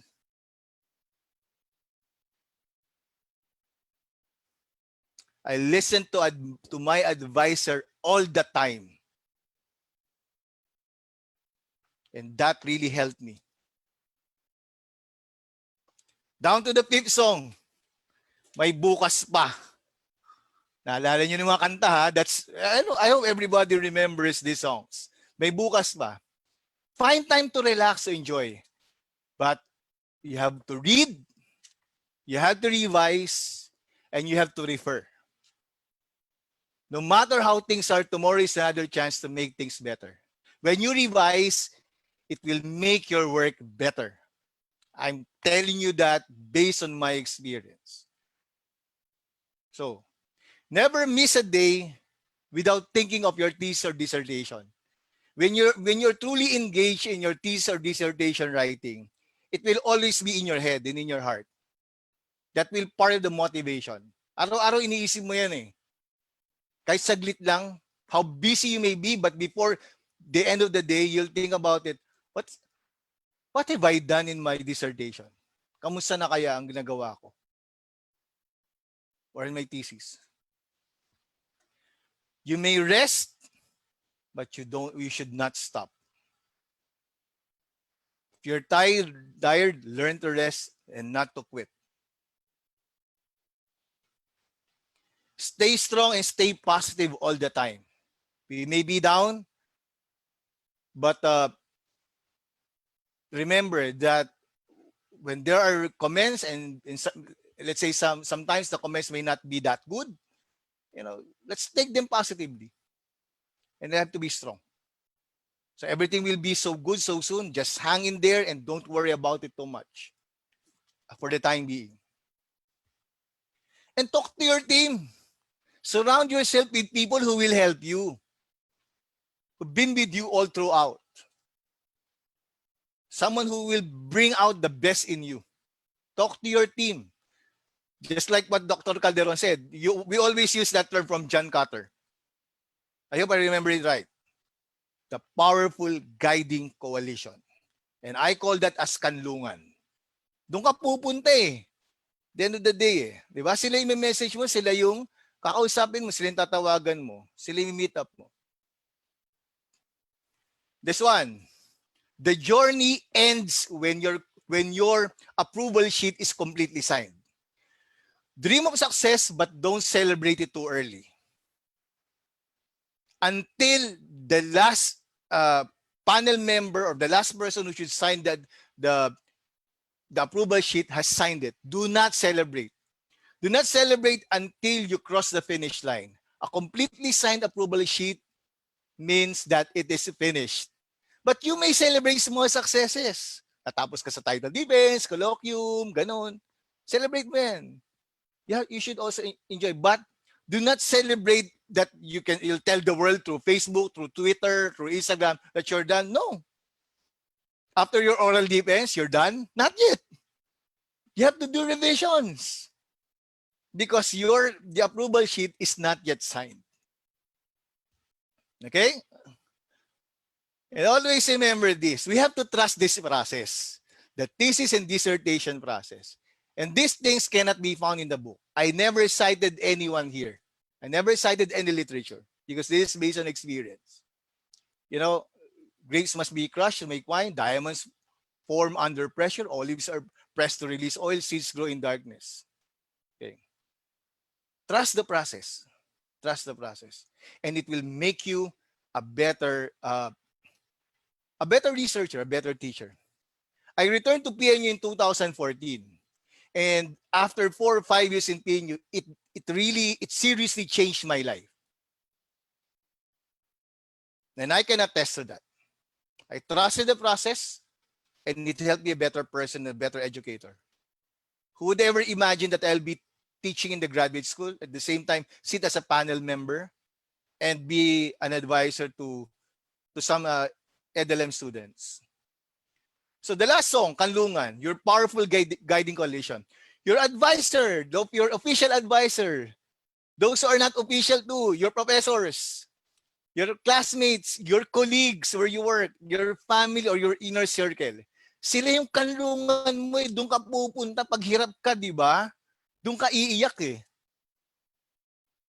Ako, hindi ako umiyak, pero pumupunta ako doon sa kanlungan ko kasi doon ako nakapag-release, doon ako nakikipag-inuman. Kwento. Kain, ganun. So they will greatly help you. So I'm fortunate to have them. And to be honest with you, what made my graduation or earning this degree so sweet, it's because I was not the only one who graduated. Because part of the group is Dr. Calderon. When I saw him, had this oral defense, I was there. It really, so iba-iba yung pakiramdam mo na hindi lang ikaw. So lots of people want to shake your hand during this time of success, but there are people, but those who will stay with you are the best ones. And not everyone will understand your journey. Just be yourself and carry on. And remember also this should also be part of your motivation. If you're done, if you have graduated, look back because you have classmates who will need your help. I'm so proud of my classmates because most of us, I think 90-95% of my classmates, my batchmates, have already done at least the title defense. So when you do this, think also of your classmates who may need your help in the future. And the most important of all, always pray. Don't pray for an easy life. Pray for the strength to endure a difficult one. And to everyone who are still taking the courses and doing their thesis or dissertation writing, I wish you all the best. And I hope that through the experiences that I shared with you, you will be guided in your journey in this process. So thank you very much. Ayan po, maraming salamat Dr. Arrieta sa mamusikang pagbibigay po ng inyong karanasan sa pagiging isang advisee at advisor din po. So nailista ko po yung mga kanta. Kayo po ba, nailista po ba ng mga nasa FB viewers po natin at nasa chat na 46 po na nakikinig? Sapagkat sa tingin ko po, habang ginagawa po natin yung mga aspeto or step, yung 16 steps, baka pwede rin po nating ulit-uliting pakinggan yung mga awit po na nabanggit ni Dr. Arrieta, yung maling akala, know the policies, Number 2, turete, revise and revisit. Kaya po may tanong dito si Dr. Ancho, Sir Arrieta, ang sabi po, gaano po nakatoturete po yung revision, sir? Probably you can answer that po later sa Q&A po natin. Pangatlo, yung araw-gabi, wait patiently, at powerful po yung statement ni Dr. Arrieta na do not procrastinate, otherwise you're done. Not your paper, but you, probably. And of course, follow up politely. Tapos yung pang-apat na kanta, hinahanap-hanap kita, keep in touch with your advisor at paulit-ulit po, common themes yata po sa ating mga speaker, clarify but never argue. At yung pang-5, may bukas pa. So pag pagod ka po ngayon, probably you can do that tomorrow. And then pang-6 po yung kanlungan, yung sadya talagang dapat may kasama ka at sadyang chine-cherish po yung tagumpay ni Dr. Arrieta, kasama rin po si Dr. Calderon at yung mga kasamahan po nila nung sila po ay talagang nagpapakahirap para po sa kanilang paper at para po makamit ang natatangi po na approval sheet na talaga naman pong dapat malagdaan ng mga panel members po. And that's it po. Sa 16 na step na nabanggit ni Dr. Arrieta, yung 6 po na kantang yan ang marahil gusto niyo pong pakinggan. So once again, let's give a round of applause to Dr. Arrieta para po sa kanyang sharing po sa gabing ito. And ladies and gentlemen, we still have one to go this time to talk about the topic, the ABCs of managing stress. Dahil kahit naman po sino, kahit gaano po tayo kagaling, sadyang tao lang din po tayo na talagang nakakaranas din po ng mga pagsubok at stress sa buhay at dagdag pa po syempre ang thesis or dissertation. And to guide us through, may we all welcome the Education Program Supervisor, the OIC HRDD of the National Educators Academy of the Philippines, DepEd NCR, Mr. Alfredo Desamparo Jr. Good evening, sir. Good evening po.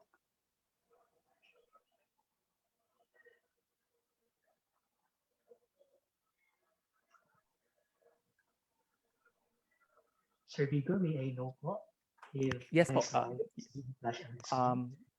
Not yet, sir. Probably you can share it now, sir. Sir Alfredo. Yes. Okay. There you go, sir. Okay. Meaningful evening, PNUans. Anyong hasayo for Dr. Inero's dear students. It is actually my first time to share my personal inputs in a healthy conversation like this set at a nighttime. But this moment refreshes me with a quotable line I read stating, when was the last time that you did it for the first time? Please take note that I keep on mentioning the word time because time is everything in thesis writing. You have to work within the given timelines. And uh, may I just remind you that peacetime is designed to unload our stress before we explode. Okay? So I'm hoping that you are still in momentum, um, that you still have good thoughts and high spirits, and certainly we will be learning from one another. Uh, Allow me to open up my aha moments during those times that I am still holding the draft copy of my thesis while waiting outside the faculty room of my thesis advisor while holding a fresh mango fruit shake from PNU, yeah, even to the point that I am requesting for the approval of my revised papers. For our startup, it is necessary for us to check your stress temperature. We will be having a self-assessment of your stress level in thesis writing. So are you still feeling well? So depending on its intensity, your stress level in terms of thesis writing can be under control. It can also be okay lang. Your remarks can also be mm, or oh no, or at its maximum state, grabe. It is actually normal for a normal student like you to experience a great deal of stress, particularly in writing your thesis. The nature and severity of your stress could be attributed to various factors, including work-related issues and concerns, which form a large portion of it. And my thesis writing journey had been a bumpy road of sacrifices. For this reason, I really understand how challenging it is to prioritize writing your papers along with daily pressures, with new assignments, family matters, and among others. My questions are, do you become easily irritated over basically insignificant matters? Do you think badly about yourself uh, for not meeting the expectations of your thesis advisor? Are you tense in accomplishing or getting things done as regards to your research? Or do you frequently experience stomach aches, headaches, even elevated blood pressures, stiff necks, or shoulders? If most of your answers to these questions are big yes, then it is an advice for you to take a moment to pause, reflect, and try to get out of these self-defeating situations. It is pivotal for us to understand that stress is our body's reactions to situational changes that require uh, major or large adjustments on our part. And in my experience, in terms of thesis writing, it is not always negative in its connotation. I can say that when you choose to take a positive view of things rather than get affected negatively, uh, it will really become a positive stress, labeled scientifically as eustress. Of course, our intention will always be to reach greater heights, to be in our master's degree milepost. And it is not just for ourselves, but for our families as well. Thus, the coping strategy that worked on me which you may also consider, is to view your stress triggers as light spices that provide you the enthusiasm, the motivation, and passion for you to accomplish your thesis on time and with an autograph of excellence as well. My fellow graduate students, you should manage your negative stress called as distress. And this contributes to our discomfort, even to our anxiety in thesis writing. A higher level of distress may directly affect your physical and mental health. It also leads to the incompletion of our thesis requirements. So we have to modify our mind programming. And this mind programming usually focuses on negativity. The principles of positive psychology definitely matters for a productive thesis writing journey. Yes, shifting of perspective is necessary. Our thoughts in terms of thesis writing influence how we feel. So the one thing that you can control is how you think about the situations that you are in. Healthier thinking helps you to manage stress, particularly in situations like you are presenting your title and chapters 1 to 3. You are having your data gathering or analysis, or you are having the oral defense for your study. And just to share with you, this is the ABCs of Managing Stress model, originally created by psychologist Dr. Albert Ellis, which I can say that has an impact on the way I met my thesis demands during the time that I am writing my papers. And I encountered this model upon searching over the internet for any necessary stuff during one of my breaks in 2017. And this model is being simplified by math formula A plus B is equals to C, where A stands for the activating event, or any situation during your thesis writing journey that triggers the formation of stress in you, while B is for your belief. Belief influences how will you respond to the activating event. The C, or the consequences, will be the resulting feelings or reactions. You will discover that the activating event, or A, is usually uncontrollable. So if you want to change the consequence in your thesis writing process, you have to examine the letter B, which is your belief.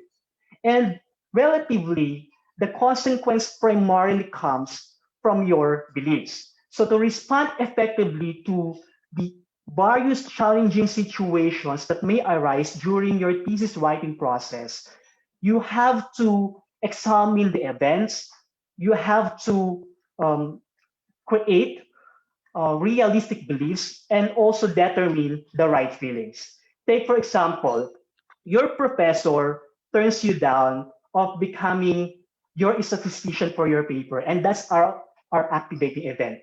If you believe in yourself that people are not willing to help you, then you will be sad, or have the feeling of uh, being rejected. And that's the consequences out of your belief. If you want to change your emotions, you have to change your beliefs. And when you find this situation, when you find this situation in the process of your writing, you it is my advice for you to practice shift your perspective by asking yourself questions like, why do I have to think that people are not willing to help me? Or is it right for me, or does it mean that this one event necessarily signifies that all people are not willing to help me, or no one will ever help me? Please keep in mind that by challenging your thoughts and your perspectives, about yourselves, about your situations, even about others, you are opening the doors for perspectives for greater resiliency in terms of your thesis writing. Furthermore, may I share to you some survival tips, again, survival tips in thesis writing, which can also be effective as your coping mechanisms to the stress that you are going through. First, have time for a meal. Have a regular uh, a regular and well balanced diet because this will help your body in managing your stress during your thesis writing. It helps in producing energy, even in controlling your moods. And I know that you are always rushing things because of the deadlines, but don't skip meal. And please control also your caffeine intake. Aside from that, we must have the relaxation, okay? Let's have first the relaxation of our muscles. Um, we all know that by stretching and by giving your body a hot bath or a shower, it can really lose the muscles in you. And it is also on my experience that before facing my laptop, I always ensure that I am in good condition. The comfort facilitated the free flowing of ideas while I'm writing. The third one is to take enough rest. You can cope up with stress by having a well-rested body. And we all know that sleep is a powerful stress reducer. So this sleep benefits ourselves by calming and restoring our body and also regulating our moods and sharpens our mental clarity. Okay, aside from that, we must feel good about ourselves. In my experience, self-talk has a big impact on my views and feelings about myself.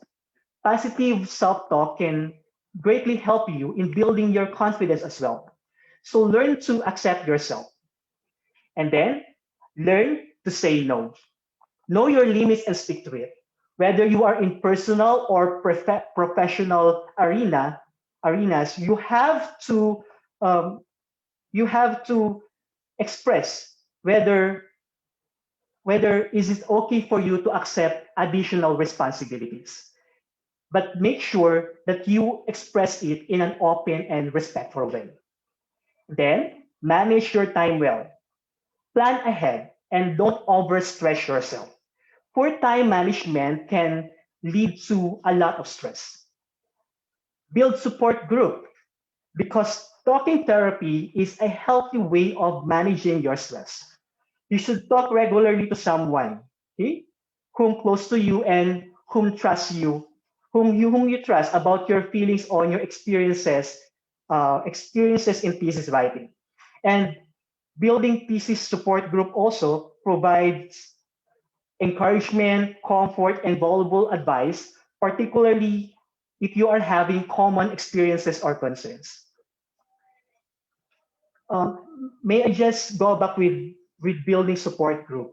I can say that I graduated along with my group mates because of the assistance that we had extended from one another. And then have quiet time with God. Your relationship with God matters most in dealing with all challenges of life. Make it a habit for you to pray and read His Word.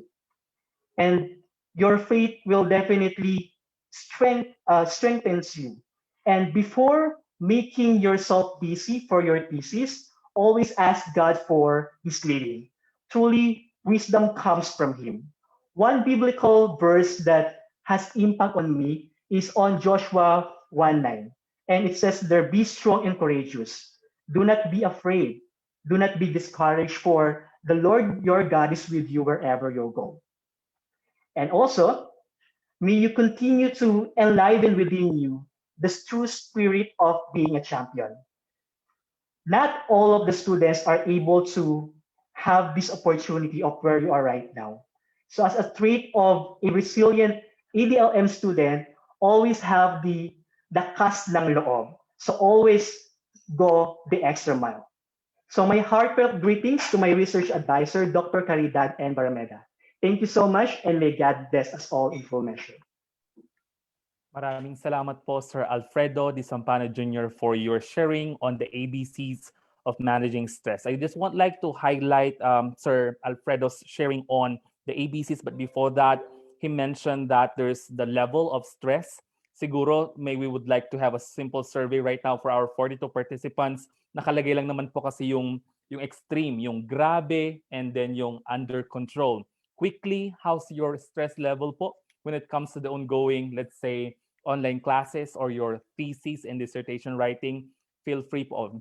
Nangunguna po ang aming advisor, Dr. Inero, sabi niya, grabe. Pero wala naman po exclamation point. So, ibig sabihin, grabe lang. So, hindi naman may exclamation point. Kidding aside, Sir Alfredo mentioned as well that we have to examine the surrounding factors of stress that include activating event, the belief, and the consequence. And Sir Alfredo mentioned or recommended several strategies or activities for us to really shift our stress to something good, and that includes food, rest, feeling good about ourselves, learning to say no, and also managing our time, knowing our limits, and having faith in Him. After all, with all the graces, actually, all these things that we're doing is because of Him. There you have it, ladies and gentlemen. Let's give a big round of applause, virtual clap, to our 5 speakers, and welcome to the most awaited question and answer portion. So we would like to request our speakers to please turn on their camera, and for our 42 participants in Zoom and on Facebook, please begin typing your questions. This is your time to really get more from our speakers. We have our advisor here, Dr. Caridad Barameda. If you might have question on dealing with more with your advisor, we have here 4 advisees, and also Dr. Arieta is an advisor now. Let's begin with the general questions first. Let's begin with the advisees, Dr. Calderon, Miss Abigail, Sir Alfredo. The question is this. This came from our president, Ma'am Kiara. The question is, have you encountered a disagreement or a conflict with your advisor? And how did you handle it? So that was the question. Kung meron pong hindi nagkakaintindihan sa nung mga panahon po na iyon, ano po yung ginawa ninyo to fix it probably? Let's begin with Ma'am Abigail. Well, Meron po ba, generally ma'am? po, wala naman po. Kasi I respect his knowledge. So I just jot down, and then pag uwi po sa bahay, nagko-contemplate ako, ano bang gagawin. And then if I had questions after that, syempre habang nakalista po yung mga sinabi ng advisor ko noon, naglilista din ulit ako ng panibagong itatanong. So ninanamnam ko muna bago ako makipag-usap, kasi I don't think it's a worthy an issue worthy of an argument. So it was a good relationship with us. Yun naman po. Maraming salamat, Ma'am Abigail. Siguro si Dr. Calderon po, kung wala man pong conflict, tampuhan po siguro, ganyan. So hindi po na ibalik ng maaga yung papel, ganyan po, Sir. Talagang pinush ko po, no? Sir Amir, meron po ba? Oo nga parang pinupush mo, sir, na maging negatibo yung tema nung disagreement Siguro sir hindi ko siya na-experience ever Kasi ang advisor ko nung master's degree ko, si Dr. Villena. And then sa PhD ko, si Dr. Ancho. So needless to say, hindi naman makikipag-away ang mga yan. And we should not fight our advisors anyway. Siguro yung disagreement, let us look at the term disagreement sa i-intellectualize natin yung tema na disagreement. Hindi natin siya dapat i-take as fighting. Let us intellectualize the term disagreement such that we just exchange ideas. Kasi baka mamaya meron kang gustong mangyari sa paper mo na pakiramdam ng advisor mo mahihirapan ka. Kaya hindi kanya gustong payagan doon. I mean, kaya naman yung mga advisors natin, kaya yan nagdi-disagree sa atin. Kasi it's either hindi talaga siya pwede or mahihirapan kang gawin. Para sa'yo din naman yun. Kaya sila nagdi-disagree sa'yo. So, needless to say, but I'll say it anyway. Talagang sila yung masusunod. Sundin mo na lang para hindi ka mahirapan. All right po. Thank you, Dr. Calderon. I think what's good from the answer of Dr. Calderon is the idea of intellectualization, yung critical discussion indeed, that there might be disagreement, but at the end of the day, it's gearing towards the improvement of the paper. Thank you, sir. And what about Sir Alfred? Kayo po, sir. Hindi ko na rin po ipopost. Meron po ba kayong encounter? Okay po. As far as I am concerned po, it is not disagreement, but a intellectual conflict. Intellectual in terms of our discussion of the things that we want to incorporate in the papers. Sometimes your advisor has recommendations, and you also have the things the all things that you want to put into your papers. And I think it is healthy if you have a if you put it in a nice way by presenting the advantages or the gains that you may have out of your suggestions. And that's the way that we had with my advisor, Dr. Caridad, for us to come up with an output that is based on experiences and theories being known by my advisor. Tama po. And siguro yan po yung sinasabi ni Dr. Caridad na at the end of the day, hindi ka naman talaga pinapahirapan, pero pinapaganda lang yung papel ninyo. So speaking of the advisor po, Dr. Gilbert and Dr. Caridad, may tanong po dito. Ang sabi naman po, ano po yung pinakamahirap sa mga gawain po ng pagiging isang thesis or dissertation advisor po? From all your responsibilities, your teaching and the like, you have 15, let's say, or more advices po. Ano po daw po yung pinakamahirap na gawain ng isang advisor po? Let's begin with Dr. Caridad po. Dr. Barameda? Anong pinakamahirap? You know, as advisor, it doesn't mean that you know more than your advisees. So you also have to learn with them, know where they are, know where I am.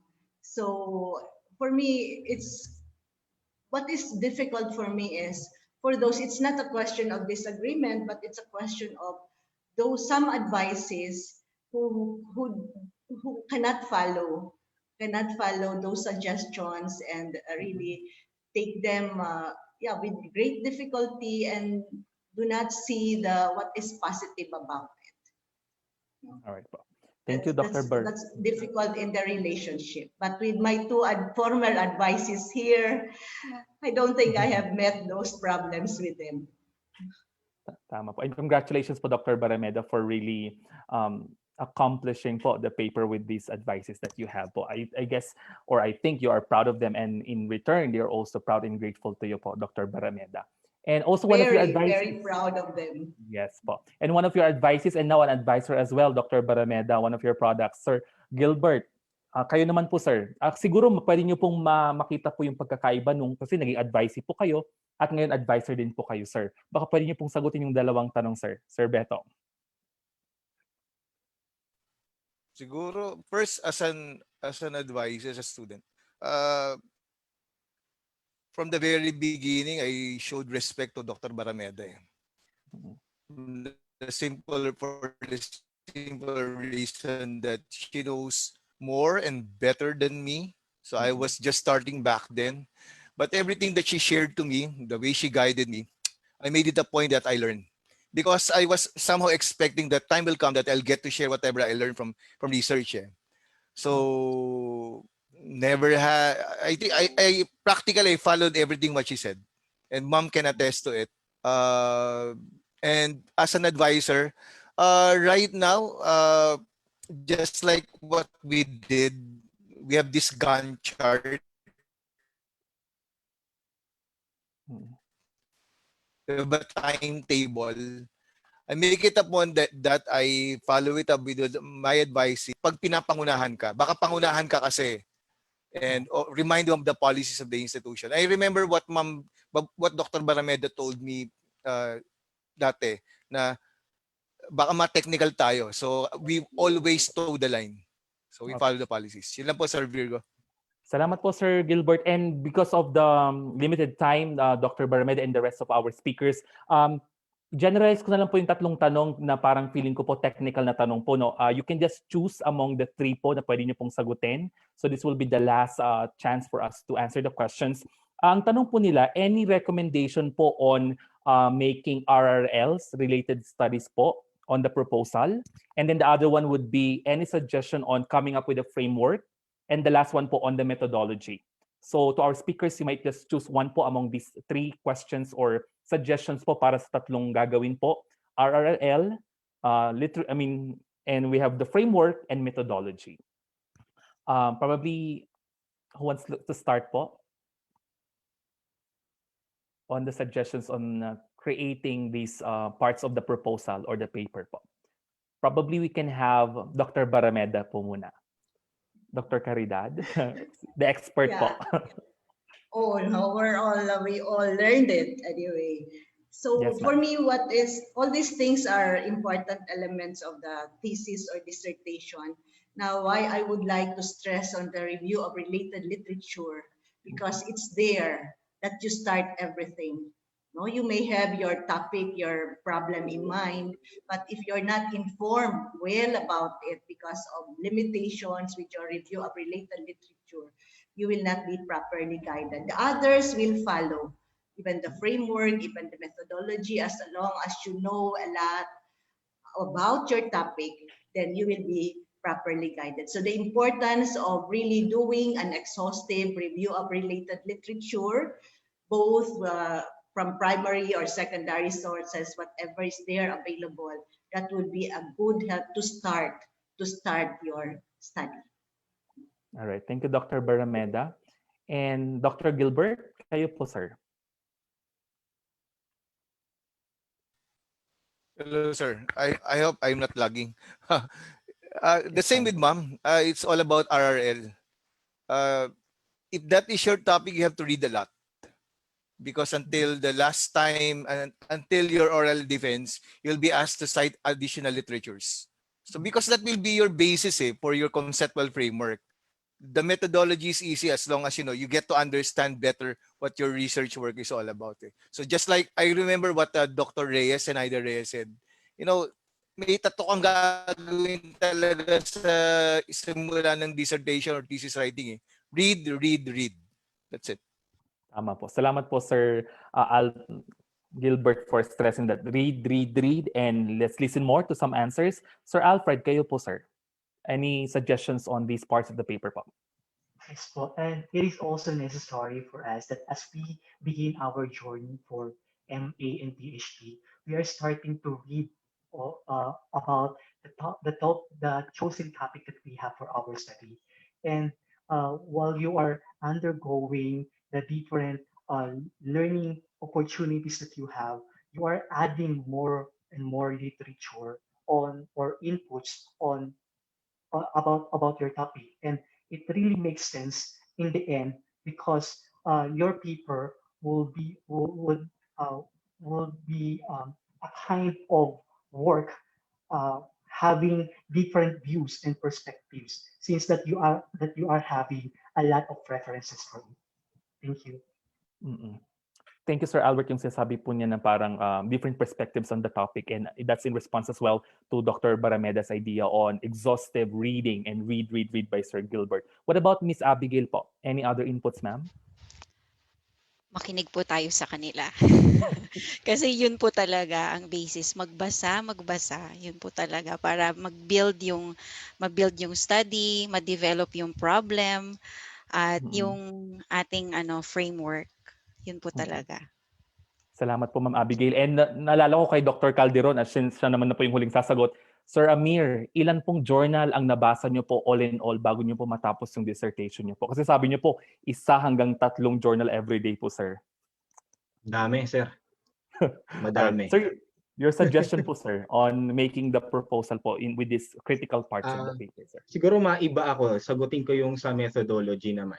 Kasi Sige, guided sir. by the read, exhaustive reading, siguro mag-guide naman tayo sa methodology dun sa chapter 1, yung sa statement of the problem. So based doon, kasi iba't ibang researches, iba't ibang methodology yung kailangan natin. So you have to make up your mind. Ano ba yung gusto mong gawin sa research mo?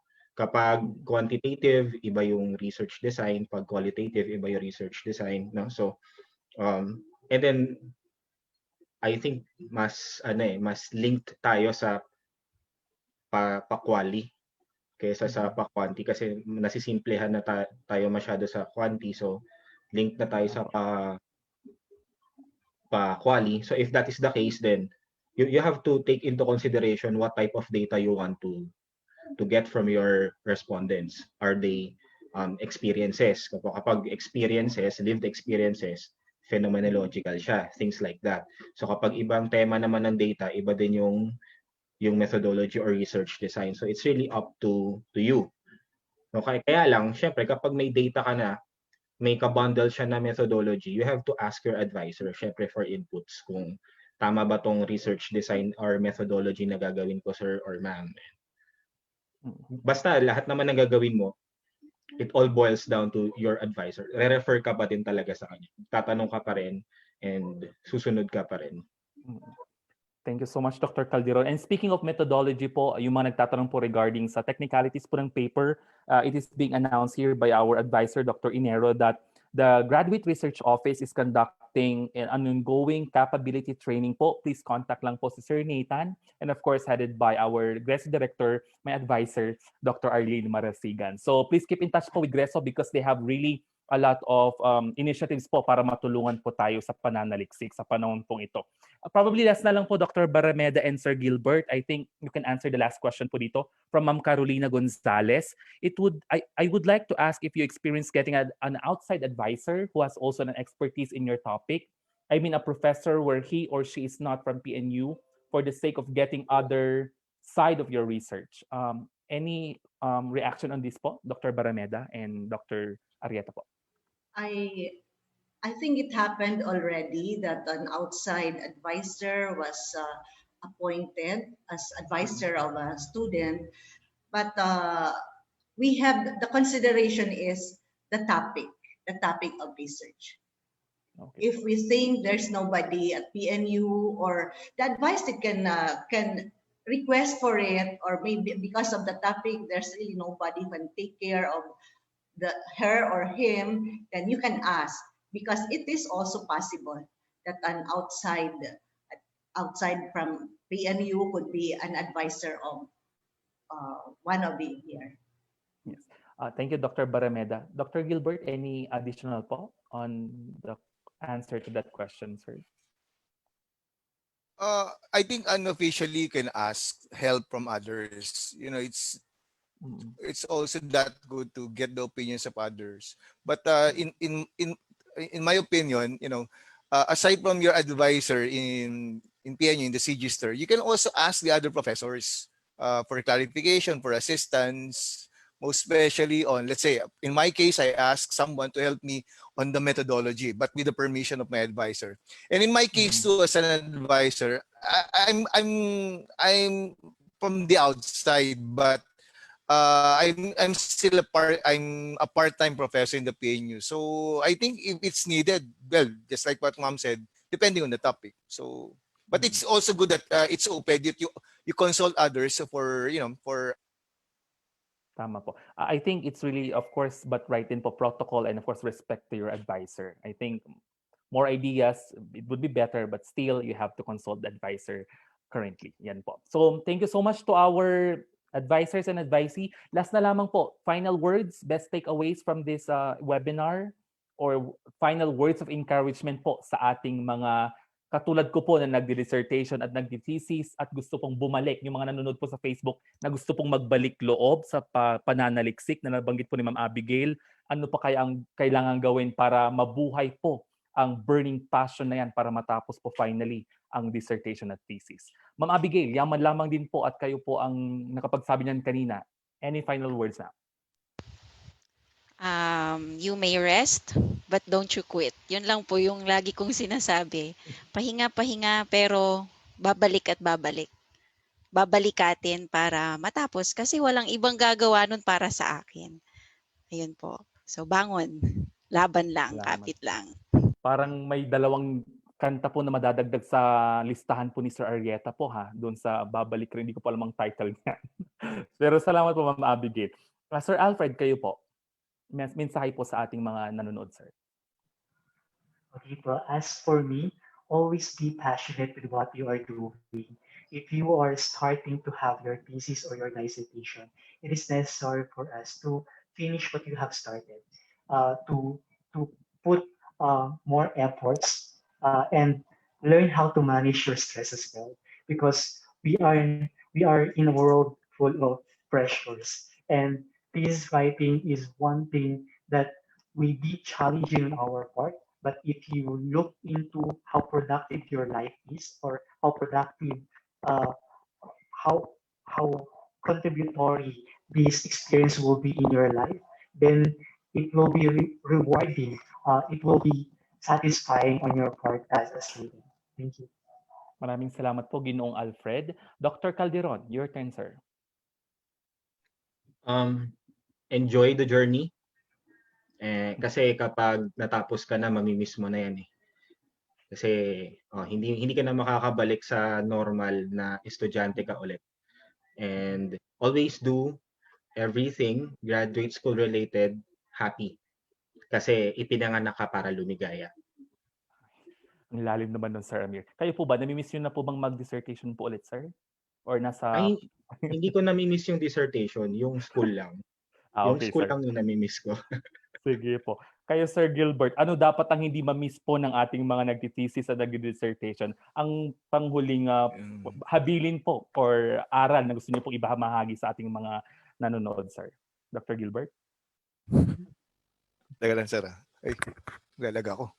SM, wag niyo ma-miss ang SM. Hello sir, okay na ako? Okay na. Nagdalagay. Huwag niyo ma-miss ang SM kasi maraming kwentuhan sa SM eh. But stay focused. Stay focused on the course. Enjoy what you're doing. Just like what we have heard before, there will always be that light at the end of the tunnel. And once you reach the end of the tunnel, you can say that you're done, you're successful, and you can move on to the next chapter. Salamat po, Thank Dr. you. Gilbert. And of course, we cannot let Dr. Barameda go without sharing, of course, the wisdom of Dr. Barameda to all of us. We would love to hear po the final words from you, Dr. Caridad. To experience all those difficulties, all those struggles, all those pains are normal in thesis and dissertation writing. If somebody would tell me that he or she has never met all these difficulties and struggles, I would doubt if he or she really did his job in writing the thesis. So we all will experience not only the pains, but the joys that go with it, especially when you are done, when you are successful in your thesis and dissertation. So good luck to everyone. Kaya nyo yan. Maraming salamat po, Dr. Barameda. At sa lahat po ng nanonood, hindi niyo po ba nakikita ang kasiyahan ni Dr. Barameda na she's speaking together with her previous or former advisees at talaga naman pong ang napakagaling po ng ating mga speaker. So they deserve a big virtual applause po. Salamat po, and the comments show their appreciation po sa ating mga speaker. And this time, to show more our gratitude, we would like to welcome the Edlmc advisor at may pakana po ng gawain ito. At sasagot po sa tanong na kailan po ulit ang susunod na webinar, bigyang papugay po natin ang laban lang ng laban, Dr. Enero V. Ancho. Sir Ancho. Hello, magandang gabi. Hotspot to bigla-bigla. Sige. Para sa mga, mabilis lang, para sa mga hindi pa nagtitesis, nasa ACADS pa, makakaasa kayo na may mga ihahandang programa na related din naman sa inyong experiences, number 1, sa klase, publication, mga conference. Pangalawa, para sa mga nagtitesis at nagda-dissertation, gusto naming iparamdam sa Adlmc na hindi dahil pumasa na kayo ng compre, you're on your own. Kayo na lang at si advisor, hindi. Gusto namin na mas i-highlight pa na maramdaman nyo na kasama nyo kami dito, na habang nagsusulat kayo, hindi kayo nag-iisa kasi bubuin natin ang ating network, palalakasin natin yung foundation natin bilang Educational Leadership and Management major. Dahil mas malakas tayo pag sama-sama. Dahil tayo-tayo ang nakakaintindi ng isa't isa, dahil kaya nating magtagumpay, pag alam natin kung saan tayo patutungo at alam natin kung ano yung goal talaga mismo natin. Hintayin nyo lang kami kasi medyo magluluto kami ng mga programa kasi yung mga nag-organize in fairness kina Sir Virgo, Miss Kiara, Miss Sibayan, sa mga officers natin, sila din ay nagtitesis, nagda-dissertation. Sinisingit lang ito sa kanilang mga libreng oras. Itong webinar natin 2 oras lang pero mahigit 1 buwan itong plinano. Bakit ganun katagal? Kasi gusto namin ibigay yung pinakamaganda, yung pinakamahusay, yung pinaka-appropriate. Yun lang, at magkita-kita tayo hanggang sa muli. Kagaya nga ng sinasabi ko, siguro may mga pagkakataon na first time dito tayo nag-meet. At umaasa ko yung susunod na pagkikita natin sa graduation yun na. Yun lang, maraming salamat at magandang gabi. Maraming salamat, Dr. Ancho. And paki-accomplish po natin yung ating post-event evaluation para matulungan nyo rin po kami para mapagsilbihan po namin kayo ng mas maganda, like room for improvement or any suggestion po sa mga webinar darating, like meron pong suggestion dito, like series po of dissertation writing process. Sige po, i-consider po namin yan. And this time, we would like to call the Edlmc President for the reading and awarding of the Certificate of Appreciation. Ma'am Kiara? Good evening. All right, I will just share my screen. So we would like to award, of course, hold on. Yeah. Everybody can see it. Okay. Good evening. We would just like to award with grateful hearts the certificate of recognition to our speakers. So we will be sending this, of course, to your emails. Mahirap na yung in person. So certificate of recognition is given to, and then their speaker's name. So Dr. Amir Benjamin B. Calderon, in grateful recognition for his invaluable efforts and expertise as resource person during the webinar, Surviving Thesis or Dissertation Writing, Perspectives and Experiences, given at Philippine Normal University, Manila via Zoom platform on October 26, 2020. Signed by myself, our ever-lovable advisor, Dr. Ancho, our Associate Dean, Dr. Heidi Makahilig, and our Dean, Dr. Antreman Orleans. So we will be sending this, of course, to Dr. Caridad Barameda, Dr. Gilbert Arieta, Dr. Abigail Simbre, and Dr. Alfred Desamparo. Thank you so much. And of course, Dr. Calderon. Thank you so much, speakers. We have learned so much really from you. Thank you. Thank you. Thank you, Ma'am Kiara. And this time to formally close our event, we would like to welcome the Secretary of Adlmc, no less than Mr. Jonald Fabia. Good evening, Sir Jonald. Hello, good evening po. Good evening po sa ating lahat. Naririnig ba ako, Sir Virgo? Yes, sir. Ayan. Good evening po sa ating lahat. While Dr. Arieta was presenting his topic earlier, I remember a line from my favorite song, The Scientist by Coldplay. Siguro talagang ano to, kasi maulan, sentimental tayo lahat niya. And it goes like, nobody said it was easy, and no one ever said it would be this hard. So, writing thesis and dissertation is no joke. But we heard words of encouragement from our speakers, and we really learned from their experiences. Kaya nga lahat tayo malapit na sa finish line, na itawid na yung mga final requirements natin sa ating mga subjects and FLAs to mention. Isang hakbang na lang, at saka sabi nga ni Dr. Ancho, kapit lang kapatid, sa tuwing nakikita natin siya sa hallway. So on behalf of the officers and members of the educational leadership and management circle, we would like to express our gratitude to our speakers, Dr. Amir Calderon, Ms. Abigail Simbre, Dr. Caridad Barameda, Dr. Gilbert Arieta, Mr. Alfred Desamparo. And a special thanks goes to our Dean of the Register, Dr. Antreman Orleans, our Associate Dean, Dr. Heidi Makahilig, our dearest advisor, Dr. Inero Ancho, and onto the Office of Student Affairs and Student Services, Ms. Laarne Benaventura. And lastly, our dearest participants, my fellow students in PNU, maraming salamat po. Nakakapagod at nakakatakot man ang daang tatahakin natin soon sa ating master's thesis at saka sa dissertation. Alam kong itatawid natin to. Tapos papasok yung linya ni Sir Ancho. Laban lang kapatid. At kapag dumating na yung time na kailangan nating harapin ang pagsusulat at ang defense, let us be reminded of Eraserhead's song, Fruitcake. Let us take a bite. It's all right, for life is a piece of cake. Ayan po, good evening po sa ating lahat.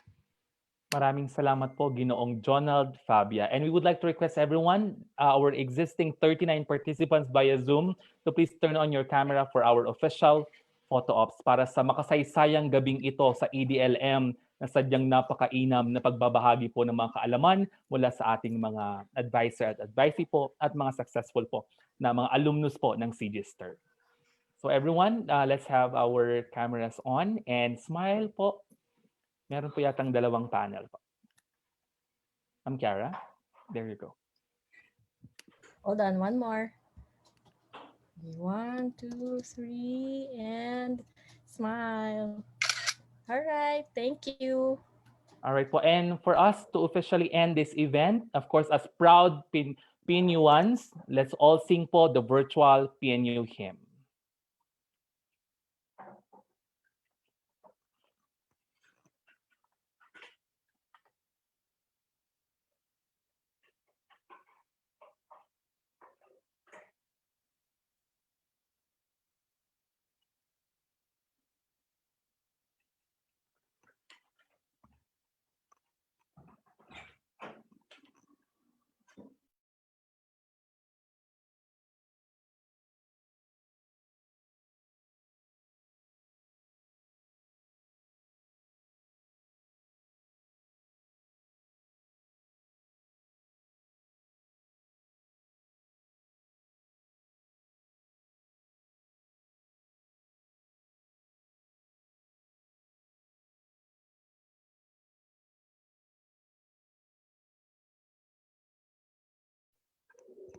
Ma'am Kiara, I think we don't have an audio po.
All right, thank you so much.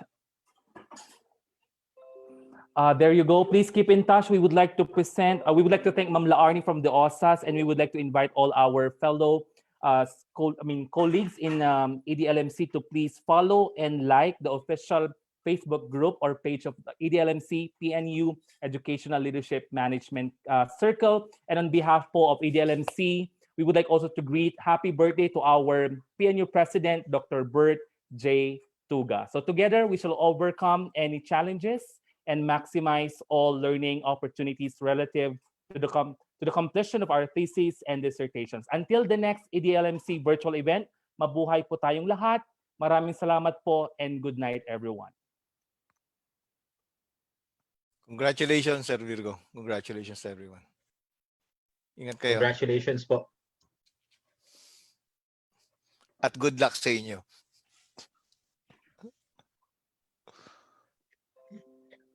Lods. Brad.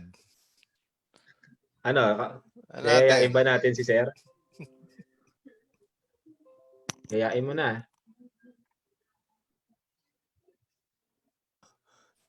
Ganyan ba? Naka-live pa. Yeah. Ayun, sir. Di ba lumalabas? Naka-live pa tayo sa Facebook. Okay. Di bale.